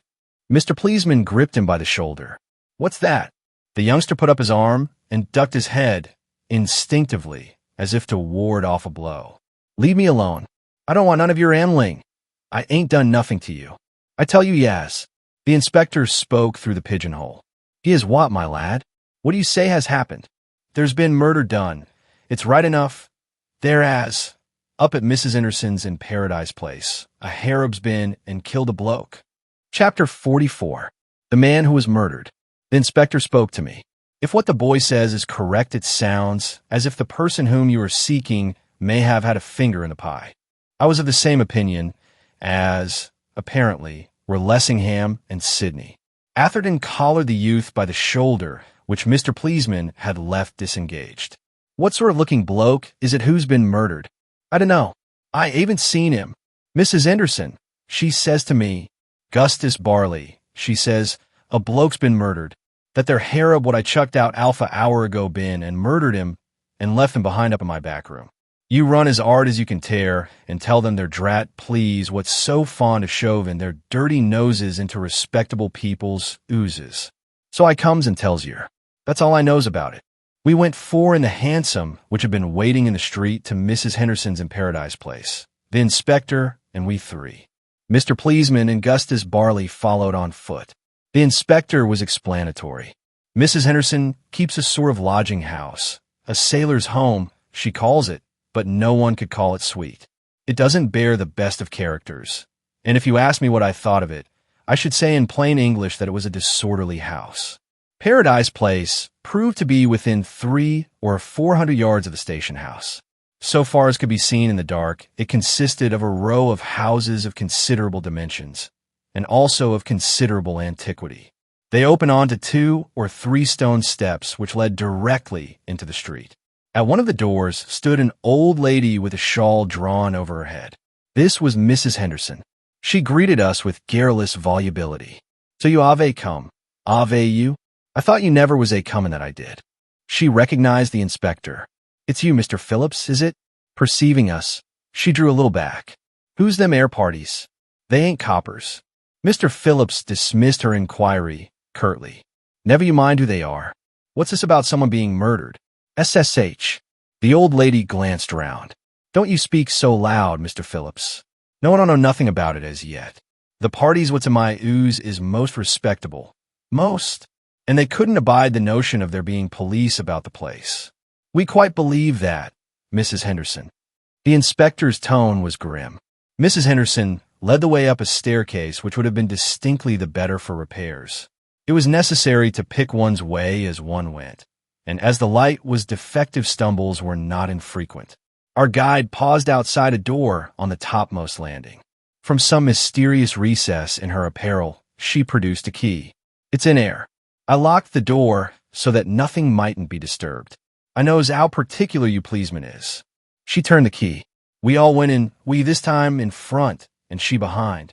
A candle was guttering on a broken and dilapidated single washhand stand. A small iron bedstead stood by its side, the clothes on which were all tumbled and tossed. There was a rush-seated chair with a hole in the seat, and that, with the exception of 1 or 2 chipped pieces of stoneware and a small round mirror which was hung on a nail against the wall, seemed to be all that the room contained. I could see nothing in the shape of a murdered man, nor, it appeared, could the inspector either. What's the meaning of this, Mrs. Henderson? I don't see anything here. It's BND the bed, Mr. Phillips. I left him just where I found him. I wouldn't Ave touch him not for nothing, nor yet Ave let nobody else Ave touched him neither, because, as I say, I know how particular you pleaseman is. We all 4 went hastily forward. Atherton and I went to the head of the bed. Lessingham and the inspector, leaning right across the bed, peeped over the side. There, on the floor in the space which was between the bed and the wall, lay the murdered man. At sight of him, an exclamation burst from Sidney's lips. It's Holt. Thank God, cried Lessingham. It isn't Marjorie. The relief in his tone was unmistakable. That the one was gone was plainly nothing to him in comparison with the fact that the other was left. Thrusting the bed more into the center of the room, I knelt down beside the man on the floor. A more deplorable spectacle than he presented I have seldom witnessed. He was decently clad in a gray tweed suit, white hat, collar and necktie, and it was perhaps that fact which made his extreme attenuation the more conspicuous. I doubt if there was an ounce of flesh on the whole of his body. His cheeks and the sockets of his eyes were hollow. The skin was drawn tightly over his cheekbones. The bones themselves were staring through. Even his nose was wasted, so that nothing but a ridge of cartilage remained. I put my arm beneath his shoulder and raised him from the floor. No resistance was offered by the body's gravity. He was as light as a little child. I doubt, I said, if this man has been murdered. It looks to me like a case of starvation or exhaustion, possibly a combination of both. What's that on his neck? Asked the inspector. He was kneeling at my side. He referred to 2 abrasions of the skin, one on either side of the man's neck. They look to me like scratches. They seem pretty deep, but I don't think they're sufficient in themselves to cause death. They might be, joined to an already weakened constitution. Is there anything in his pockets? Let's lift him onto the bed. We lifted him onto the bed. A featherweight he was to lift. While the inspector was examining his pockets, to find them empty, a tall man with a big black beard came bustling in. He proved to be Dr. Glossop, the local police surgeon, who had been sent for before quitting the station house. His first pronouncement, made as soon as he commenced his examination, was, under the circumstances, sufficiently startling. I don't believe the man's dead. Why didn't you send for me directly you found him? The question was put to Mrs. Henderson. Well, Dr. Glossop, I wouldn't touch him myself, and I wouldn't have him touched by no one else, because, as I've said afore, I know how particular them pleaseman is. Then in that case, if he does die, you'll have had a hand in murdering him. That's all. The lady sniggered. Of course, Dr. Glossop, we all knows that you'll always ave your joke. You'll find it a joke if you have to hang, as you ought to. The doctor said what he did say to himself, under his breath. I doubt if it was flattering to Mrs. Henderson. Have you got any brandy in the house? We've got everythink in the ooze for them as likes to pay for it. Everythink. Then, suddenly remembering that the police were present, and that hers were not exactly licensed premises, Least ways we can send out for it for them parties, as gives us the money, being, as is well known, always willing to oblige. Then send for some to the tap downstairs, if that's the nearest. If this man dies before you've brought it, I'll have you locked up as sure as you're a living woman. The arrival of the brandy was not long delayed, but the man on the bed had regained consciousness before it came. Opening his eyes, he looked up at the doctor bending over him. "Hello, my man. That's more like the time of day. How are you feeling?" The patient stared hazily up at the doctor, as if his sense of perception was not yet completely restored, as if this big, bearded man was something altogether strange. Atherton bent down beside the doctor. "I'm glad to see you looking better, Mr. Holt. You know me, don't you? I've been running about after you all day long." You are. The man's eyes closed, as if the effort at recollection exhausted him. He kept them closed as he continued to speak. "I know who you are. You are the gentleman." "Yes, that's it. I'm the gentleman. Name of Atherton, Miss Linden's friend. And I dare say you're feeling pretty well done up and in want of something to eat and drink. Here's some brandy for you." The doctor had some in a tumbler. He raised the patient's head, allowing it to trickle down his throat.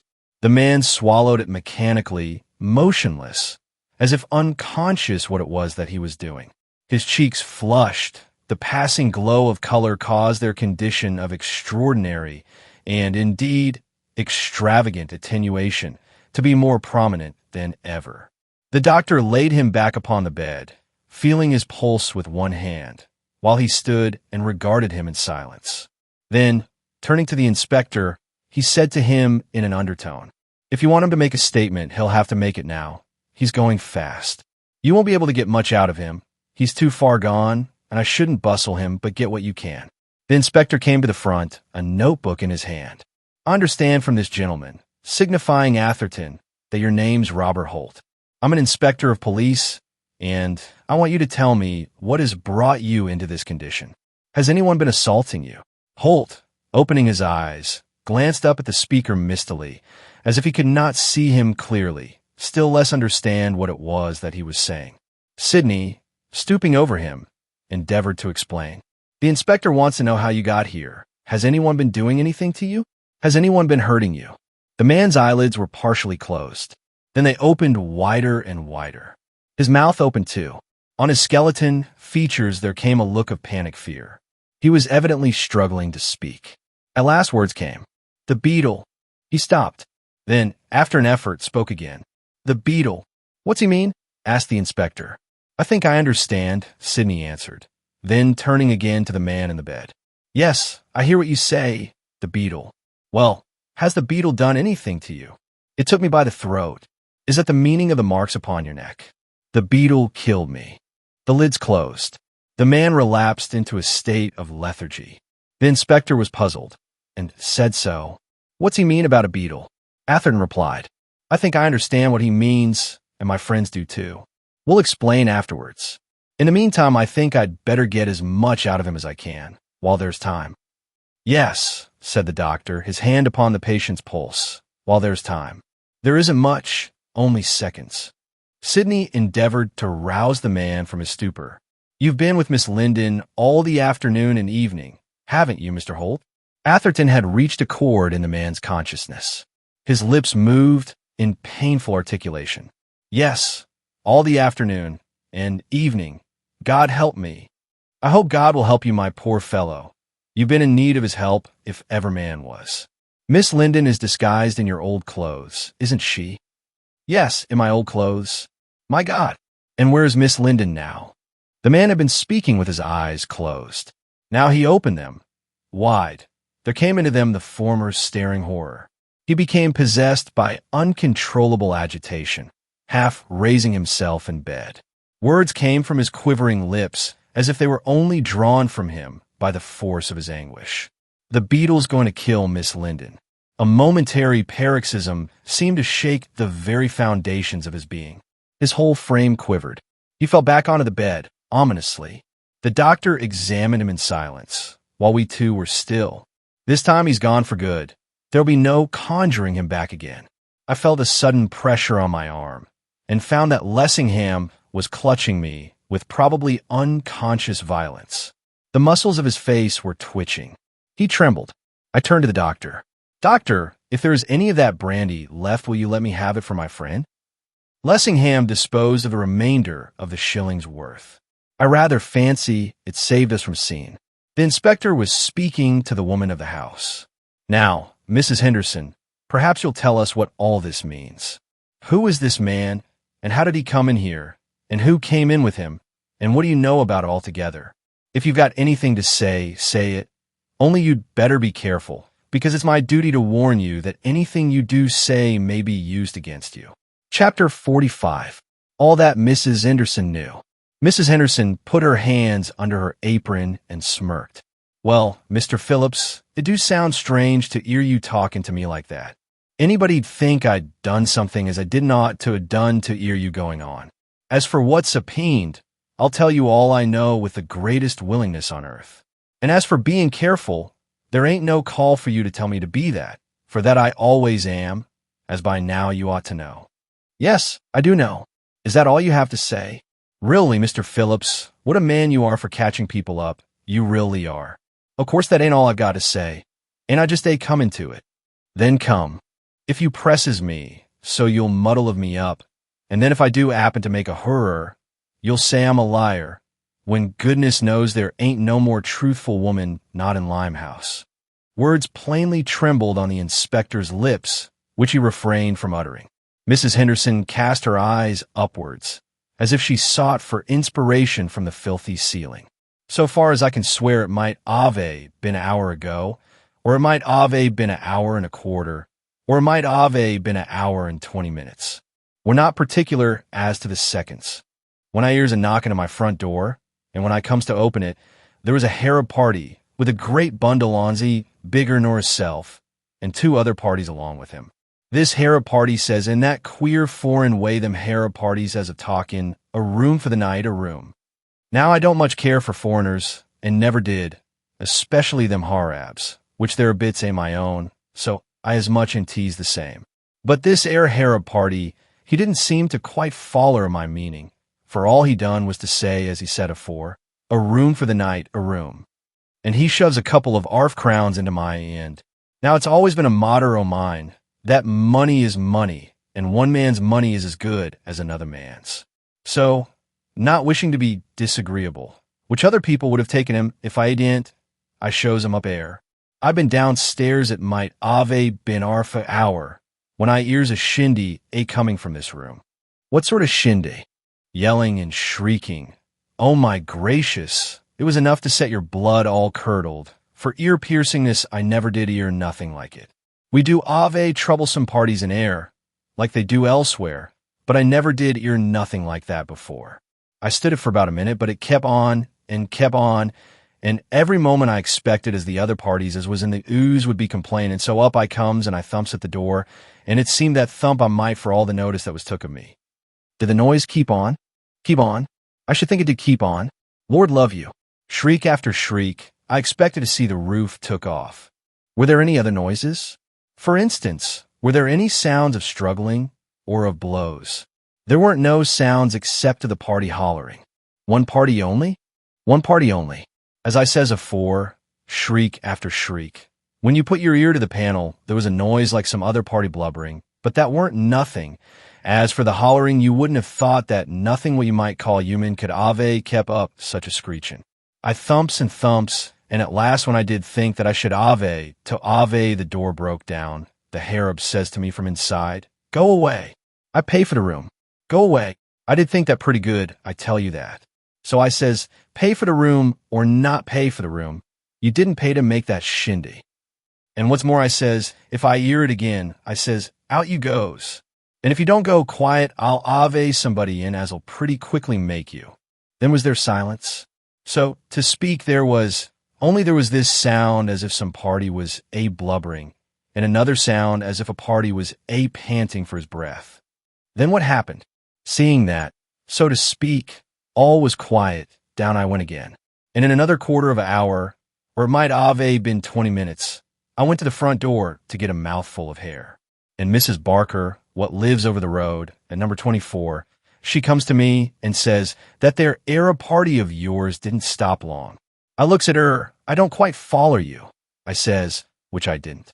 I saw him come in, she says, and then a few minutes back, I see him go again with a great bundle on he couldn't hardly stagger under. Oh, I says, that's news to me. I didn't know E.D. gone, nor see him neither, which I didn't. So up I comes again, and sure enough, the door was open, and it seems to me that the room was empty, till I come upon this poor young man what was lying beneath the bed. There was a growl from the doctor. If you'd had any sense and sent for me at once, he might have been alive at this moment. How was I to know that, Dr. Glossop? I couldn't tell. My finding him there murdered was quite enough for me. So I runs downstairs and I nips old Augustus Barley, what was leaning against the wall, and I says to him, Gustus Barley, run to the station as fast as you can and tell him that a man's been murdered, that Harab's been and killed a bloke. And that's all I know about it. And I couldn't tell you no more, Mr. Phillips, not if you was to keep on asking me questions not for hours and hours. Then you think it was this man, with a motion towards the bed, who was shrieking? To tell you the truth, Mr. Phillips, about that I don't hardly know what to think. If you had asked me, I should have said it was a woman.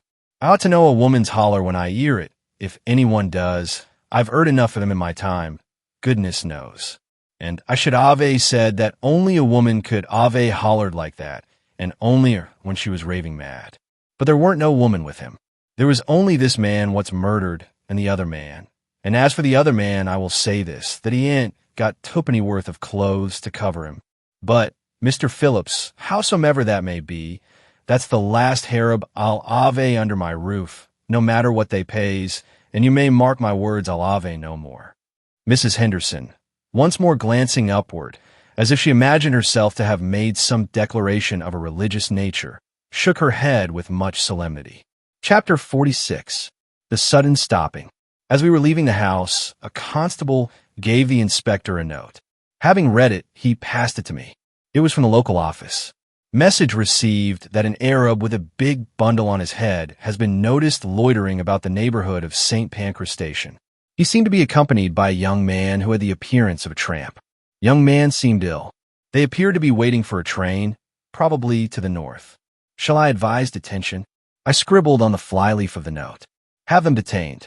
If they have gone by train, have a special in readiness. In a minute we were again in the cab. I endeavored to persuade Lessingham and Atherton to allow me to conduct the pursuit alone, in vain. I had no fear of Atherton succumbing, but I was afraid for Lessingham. What was more almost than the expectation of his collapse was the fact that his looks and manner, his whole bearing, so eloquent of the agony and agitation of his mind, was beginning to tell upon my nerves. A catastrophe of some sort I foresaw. Of the curtains fall upon one tragedy we had just been witnesses. That there was worse, much worse, to follow I did not doubt. Optimistic anticipations were out of the question. That the creature we were chasing would relinquish the prey uninjured, no one, after what we had seen and heard, could by any possibility suppose. Should a necessity suddenly arise for prompt and immediate action, that Lessingham would prove a hindrance rather than a help, I felt persuaded. But since moments were precious, and Lessingham was not to be persuaded to allow the matter to proceed without him, all that remained was to make the best of his presence. The great arch of St. Pancras was in darkness. An occasional light seemed to make the darkness still more visible. The station seemed deserted. I thought, at first, that there was not a soul about the place, that our errand was in vain, that the only thing for us to do was to drive to the police station and to pursue our inquiries there. But as we turned towards the booking office, our footsteps ringing out clearly through the silence and the night, a door opened, a light shone out from the room within, and a voice inquired, "Who's that?" "My name's Champnell. Has a message been received from me from the Limehouse police station?" "Step this way." We stepped that way, into a snug enough office, of which one of the railway inspectors was apparently in charge. He was a big man, with a fair beard. He looked me up and down, as if doubtfully. Lessingham he recognized at once. He took off his cap to him. "Mr. Lessingham, I believe." "I am Mr. Lessingham. Have you any news for me?" "I fancy by his looks, that the official was struck by the pallor of the speaker's face and by his tremulous voice. "I'm instructed to give certain information to a Mr. Augustus Champnell." "I am Mr. Champnell. What's your information?" "With reference to the Arab about whom you have been making inquiries." A foreigner, dressed like an Arab, with a great bundle on his head, took 2 single thirds for Hull by the midnight express. "Was he alone?" "It is believed that he was accompanied by a young man of very disreputable appearance. They were not together at the booking office, but they had been seen together previously. A minute or so after the Arab had entered the train, this young man got into the same compartment. They were in the front wagon." "Why were they not detained?" "We had no authority to detain them, nor any reason. Until your message was received a few minutes ago, we at this station were not aware that inquiries were being made for them." "You say he booked to Hull. Does the train run through to Hull?" "No, it doesn't go to Hull at all. Part of it's the Liverpool and Manchester Express, and part of it's for Carlisle. It divides at Derby. The man you're looking for will change either at Sheffield or at Cudworth Junction and go on to Hull by the first train in the morning. There's a local service." I looked at my watch. "You say the train left at midnight. It's now nearly 5:20 past. Where is it now?" "Nearing St. Albans. It's due there 12:35. "Would there be time for a wire to reach St. Albans?" "Hardly. And anyhow, there'll only be enough railway officials about the place to receive and dispatch the train. They'll be fully occupied with their ordinary duties. There won't be time to get the police there. You could wire to St. Albans to inquire if they were still in the train." "That'll be done, certainly. I'll have it done at once if you like." "Then where's the next stoppage?" "Well, they're at Luton at 12:51. But that's another case of St. Albans. You see, there won't be much more than 20 minutes by the time you've got your wire off, and I don't expect there'll be many people awake at Luton. At these country places, sometimes there's a policeman hanging about the station to see the express go through, but on the other hand, very often there isn't. And if there isn't, probably at this time of night, it'll take a good bit of time to get the police on the premises. I tell you what I should advise." "What's that?" "The train is due at Bedford at 1:29. Send your wire there. There ought to be plenty of people about at Bedford, and anyhow, there'll be time to get the police to the station." "Very good. I instructed them to tell you to have a special ready. Have you got one?" "There's an engine with steam up in the shed. We'll have all ready for you in less than 10 minutes. And I tell you what, you'll have about 50 minutes before the train is due at Bedford. It's a 50-mile run. With luck, you ought to get there pretty nearly as soon as the express does. Shall I tell them to get ready?" "At once." While he issued directions through a telephone to what, I presume, was the engine shed, I drew up a couple of telegrams. Having completed his orders, he turned to me. "They're coming out of the siding now. They'll be ready in less than 10 minutes. I'll see that the line's kept clear. Have you got those wires?" "Here is one. This is for Bedford." It ran, "Arrest the Arab who is in train due at 1:29. When leaving Street Pancras, he was in a third-class compartment in front wagon. He has a large bundle, which detain. He took 2/3 singles for Hull. Also detain his companion, who is dressed like a tramp. This is a young lady whom the Arab has disguised and kidnapped while in a condition of hypnotic trance. Let her have medical assistance and be taken to a hotel. All expenses will be paid on the arrival of the undersigned, who is following by special train. As the Arab will probably be very violent, a sufficient force of police should be in waiting. Augustus Champnell." And this is the other. "It is probably too late to be of any use at St. Albans, but send it there and also to Luton. Is Arab with companion in train, which left Street Pancras at 12:00? If so, do not let them get out till train reaches Bedford, where instructions are being wired for arrest." The inspector rapidly scanned them both. "They ought to do your business, I should think. Come along with me. I'll have them sent at once, and we'll see if your train's ready." The train was not ready, nor was it ready within the prescribed 10 minutes. There was some hitch, I fancy, about a saloon. Finally, we had to be content with an ordinary old-fashioned first-class carriage. The delay, however, was not altogether time lost. Just as the engine with its solitary coach was approaching the platform, someone came running up with an envelope in his hand. "Telegram from St. Albans." I tore it open. It was brief and to the point.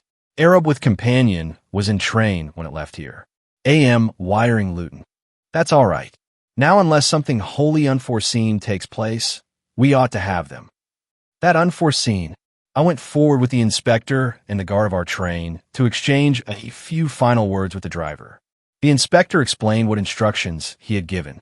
I've told the driver not to spare his coal, but to take you into Bedford within 5 minutes after the arrival of the express. He says he thinks that he can do it. The driver leaned over his engine, rubbing his hands with the usual oily rag.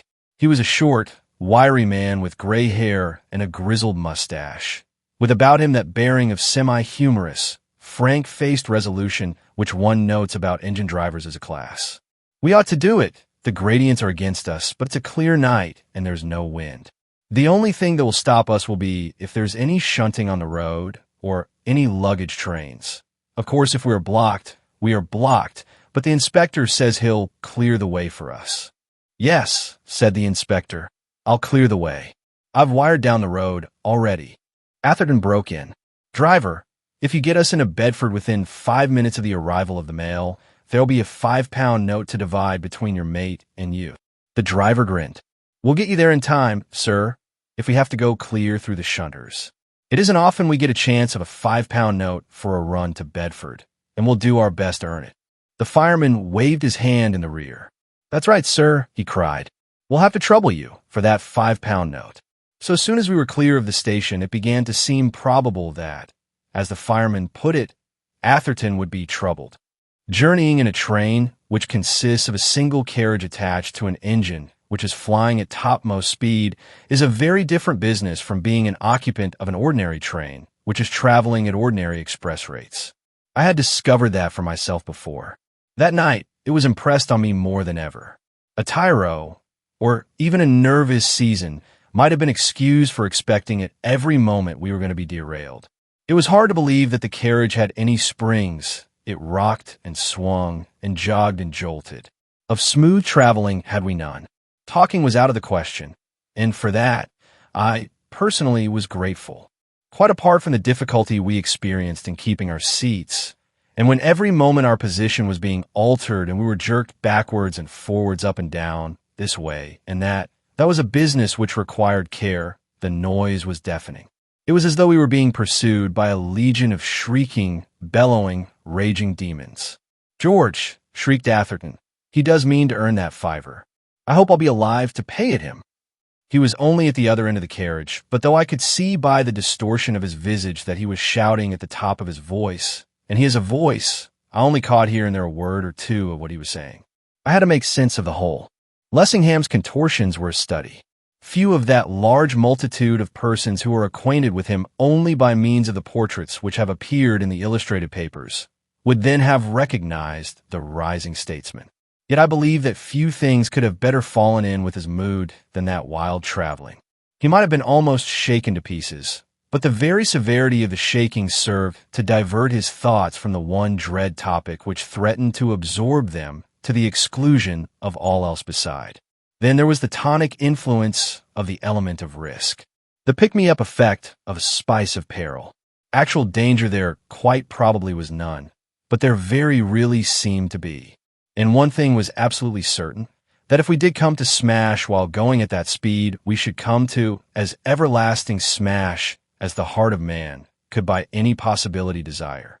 It is probable that the knowledge that this was so warmed the blood in Lessingham's veins, at any rate as, to use what in this case was simply a form of speech. I sat and watched him. It seemed to me that he was getting a firmer hold of the strength which had all but escaped him, and that with every jog and jolt he was becoming more and more of a man. On and on we went, dashing, crashing, smashing, roaring, rumbling. Atherton, who had been endeavoring to peer through the window, strained his lungs again in the effort to make himself audible. Where the devil are we? Looking at my watch, I screamed back at him. It's nearly 1, so I suppose we're somewhere in the neighborhood of Luton. Hollo! What's the matter? That something was the matter seemed certain. There was a shrill whistle from the engine. In a second we were conscious, almost too conscious, of the application of the Westinghouse brake. Of all the jolting that was ever jolted, the mere reverberation of the carriage threatened to resolve our bodies into their component parts. Feeling what we felt then helped us to realize the retardatory force which that vacuum brake must be exerting. It did not seem at all surprising that the train should have been brought to an almost instant standstill. Simultaneously, all three of us were on our feet. I let down my window, and Atherton let down his. He's shouting out. I should think that Inspector's wire hasn't had its proper effect. Looks as if we're blocked, or else we've stopped at Luton. It can't be Bedford. It wasn't Bedford. So much seemed clear. Though at first from my window, I could make out nothing. I was feeling more than a trifle dazed. There was a singing in my ears. The sudden darkness was impenetrable. Then I became conscious that the guard was opening the door of his compartment. He stood on the step for a moment, seeming to hesitate. Then, with a lamp in his hand, he descended onto the line. "What's the matter?" I asked. "Don't know, sir. Seems as if there was something on the road." "What's up there?" This was to the man on the engine. The fireman replied. "Someone in front, there's waving a red light like mad. Lucky I caught sight of him. We should have been clean on top of him in another moment. Looks as if there was something wrong. Here he comes." As my eyes grew more accustomed to the darkness, I became aware that someone was making what haste he could along the 6-foot way, swinging a red light as he came. Our guard advanced to meet him, shouting as he went. "What's the matter?" "Who's that?" A voice replied. "My God, is that George Hewitt? I thought you were coming right on top of us." Our guard again. "What?" "Jim Branson. What the devil are you doing here? What's wrong?" "I thought you were on the 12 out. We're chasing you." "Are you? Then you've caught us." "Thank God for it. We're a wreck." I had already opened the carriage door. With that, we all three clambered out onto the line. Chapter 47. The contents of the third-class carriage. I moved to the stranger who was holding the lamp. He was in official uniform. "Are you the guard of the 12.0 out from Street Pancras?" "I am." "Where's your train?" "What's happened?" "As for where it is, there it is, right in front of you, what's left of it." "As to what's happened?" "Why, we're wrecked." "What do you mean by you're wrecked?" "Some heavy-loaded trucks broke loose from a goods in front and came running down the hill on top of us." "How long ago was it?" "Not 10 minutes. I was just starting off down the road to the signal box. It's a good 2 miles away when I saw you coming." "My God, I thought there was going to be another smash." "Much damage done?" "Seems to me as if we're all smashed up. As far as I can make out, they're matchboxed up in front. I feel as if I was all broken up inside of me. I've been in the service going on for 30 years, and this is the first accident I've been in." It was too dark to see the man's face, but judging from his tone, he was either crying or very near to it. Our guard turned and shouted back to our engine. "You'd better go back to the box and let him know." "All right," came echoing back. The special immediately commenced retreating, whistling continually as it went. All the countryside must have heard the engine shrieking, and all who did hear must have understood that on the line something was seriously wrong. The smashed train was all in darkness. The force of the collision had put out all the carriage lamps. Here was a flickering candle, there the glimmer of a match. These were all the lights which shone upon the scene. People were piling up debris by the side of the line, for the purpose of making a fire, more for illumination than for warmth. Many of the passengers had succeeded in freeing themselves and were moving hither and thither about the line, but the majority appeared to be still imprisoned. The carriage doors were jammed. Without the necessary tools, it was impossible to open them. Every step we took, our ears were saluted by piteous cries. Men, women, children appealed to us for help. "Open the door, sir. In the name of God, sir, open the door." Over and over again, in all sorts of tones, with all degrees of violence, the supplication was repeated. The guards vainly endeavored to appease the, in many cases, half-frenzied creatures. "All right, sir. If you'll only wait a minute or two, madam. We can't get the doors open without tools. A special train's just started off to get them. If you'll only have patience, there'll be plenty of help for every one of you directly. You'll be quite safe in there, if you'll only keep still." But that was just what they found it most difficult to do. Keep still. In the front of the train, all was chaos. The trucks which had done the mischief. There were afterwards shown to be 6 of them, together with 2 guards' vans, appear to have been laden with bags of Portland cement. The bags had burst, and everything was covered with what seemed gritty dust. The air was full of the stuff. It got into our eyes, half blinding us. The engine of the express had turned a complete somersault. It vomited forth smoke and steam and flames. Every moment it seemed as if the woodwork of the carriages immediately behind and beneath would catch fire. The front coaches were, as the guard had put it, matchboxed. They were nothing but a heap of debris, telescoped into one another in a state of apparently inextricable confusion. It was broad daylight before access was gained to what had once been the interiors. The condition of the first third-class compartment revealed an extraordinary state of things. Scattered all over were pieces of what looked like partially burnt rags and fragments of silk and linen. I have those fragments now. Experts have assured me that they are actually neither of silk nor linen, but of some material, animal rather than vegetable, with which they are wholly unacquainted. On the cushions and woodwork, especially on the woodwork of the floor, were huge blotches, stains of some sort. When first noticed, they were damp and gave out a most unpleasant smell. One of the pieces of woodwork is yet in my possession, with the stains still on it. Experts have pronounced upon it too, with the result that opinions are divided. Some maintain that the stain was produced by human blood, which had been subjected to a great heat and, so to speak, parboiled. Others declare that it is the blood of some wild animal, possibly of some creature of the cat species. Yet others affirm that it is not blood at all, but merely paint. While a fourth describes it as, I quote the written opinion which lies in front of me, caused apparently by a deposit of some sort of viscid matter, probably the excretion of some variety of lizard. In a corner of the carriage was the body of what seemed a young man costumed like a tramp. It was Marjorie Linden. So far as a most careful search revealed, that was all the compartment contained. Chapter 48. The conclusion of the matter. It is several years since I bore my part in the events which I have rapidly sketched, or I should not have felt justified in giving them publicity. Exactly how many years, for reasons which should be sufficiently obvious, I must decline to say. Marjorie Linden still lives. The spark of life which was left in her, when she was extricated from among the debris of the wrecked express, was fanned again into flame. Her restoration was, however, not merely an affair of weeks or months, it was a matter of years. I believe that, even after her physical powers were completely restored, in itself a tedious task, she was for something like 3 years under medical supervision as a lunatic.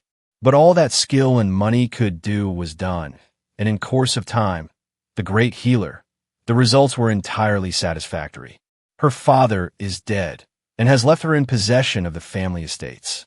She is married to the individual who, in these pages, has been known as Paul Lessingham. Were his real name divulged, she would be recognized as the popular and universally reverenced wife of one of the greatest statesmen the age has seen. Nothing has been said to her about the fateful day on which she was, consciously or unconsciously, paraded through London in the tattered masculine habiliments of a vagabond. She herself has never once alluded to it.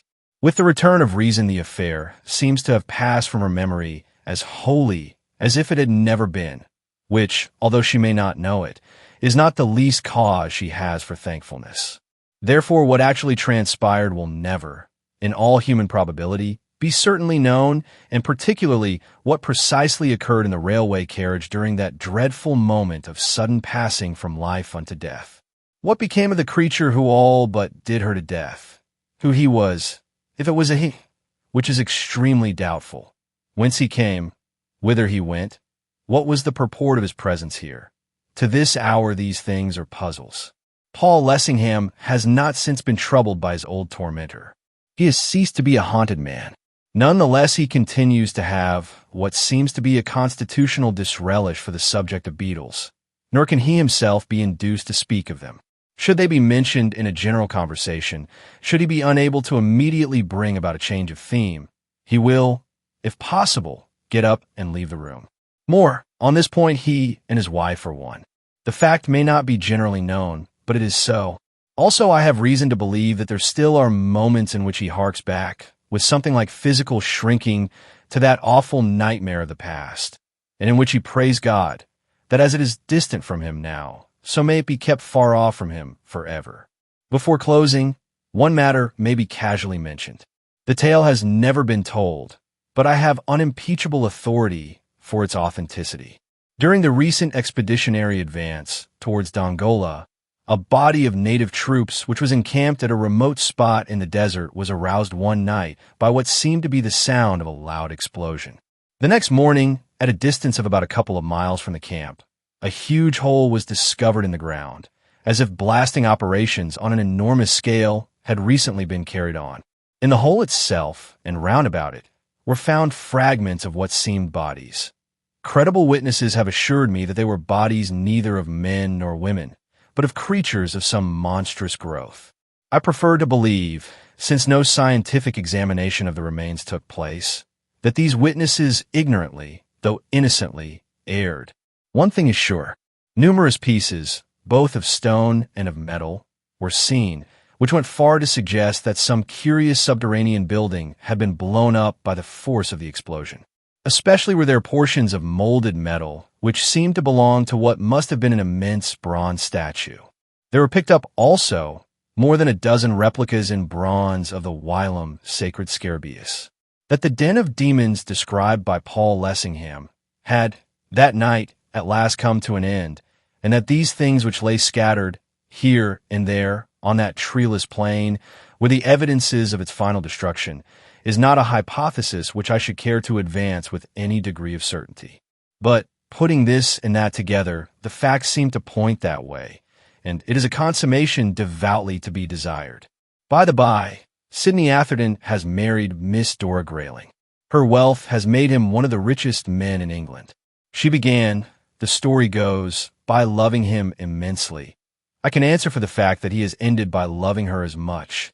Their devotion to each other contradicts the pessimistic nonsense which supposes that every marriage must be of necessity a failure. He continues his career of an inventor. His investigations into the subject of aerial flight, which have brought the flying machine within the range of practical politics, are on everybody's tongue. The best man at Atherton's wedding was Percy Woodville, now the Earl of Barnes. Within 6 months afterwards, he married one of Mrs. Atherton's bridesmaids. It was never certainly shown how Robert Holt came to his end. At the inquest, the coroner's jury was content to return a verdict of died of exhaustion. He lies buried in Kensal Green Cemetery, under a handsome tombstone, the cost of which, had he had it in his pockets, might have indefinitely prolonged his days. It should be mentioned that that portion of this strange history, which purports to be the surprising narration of Robert Holt, was compiled from the statements which Holt made to Atherton and to Miss Linden, as she then was, when a mud-stained, shattered derelict he lay at the lady's father's house. Miss Linden's contribution towards the elucidation of the mystery was written with her own hand. After her physical strength had come back to her, and, while mentally she still hovered between the darkness and the light, her one relaxation was writing. Although she would never speak of what she had written, it was found that her theme was always the same. She confided to pen and paper what she would not speak of with her lips. She told and retold again the story of her love and of her tribulation so far as it is contained in the present volume. Her misses invariably began and ended at the same point.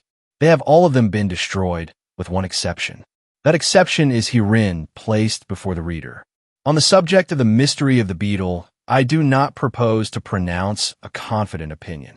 Atherton and I have talked it over many and many a time, and at the end we have got no further. So far as I am personally concerned, experience has taught me that there are indeed more things in heaven and earth than are dreamed of in our philosophy, and I am quite prepared to believe that the so-called Beetle, which others saw, but I never, was, or is, for it cannot be certainly shown that the thing is not still existing, a creature born neither of God nor man. And so concludes The Beetle by Richard Marsh, a tale of horror, suspense, and an enigma that lingers in the mind. Thank you for joining us on this eerie journey. If you enjoyed this audiobook, please like, share, and subscribe to Storytime Classics for more classic tales of mystery and intrigue. See you in the next story.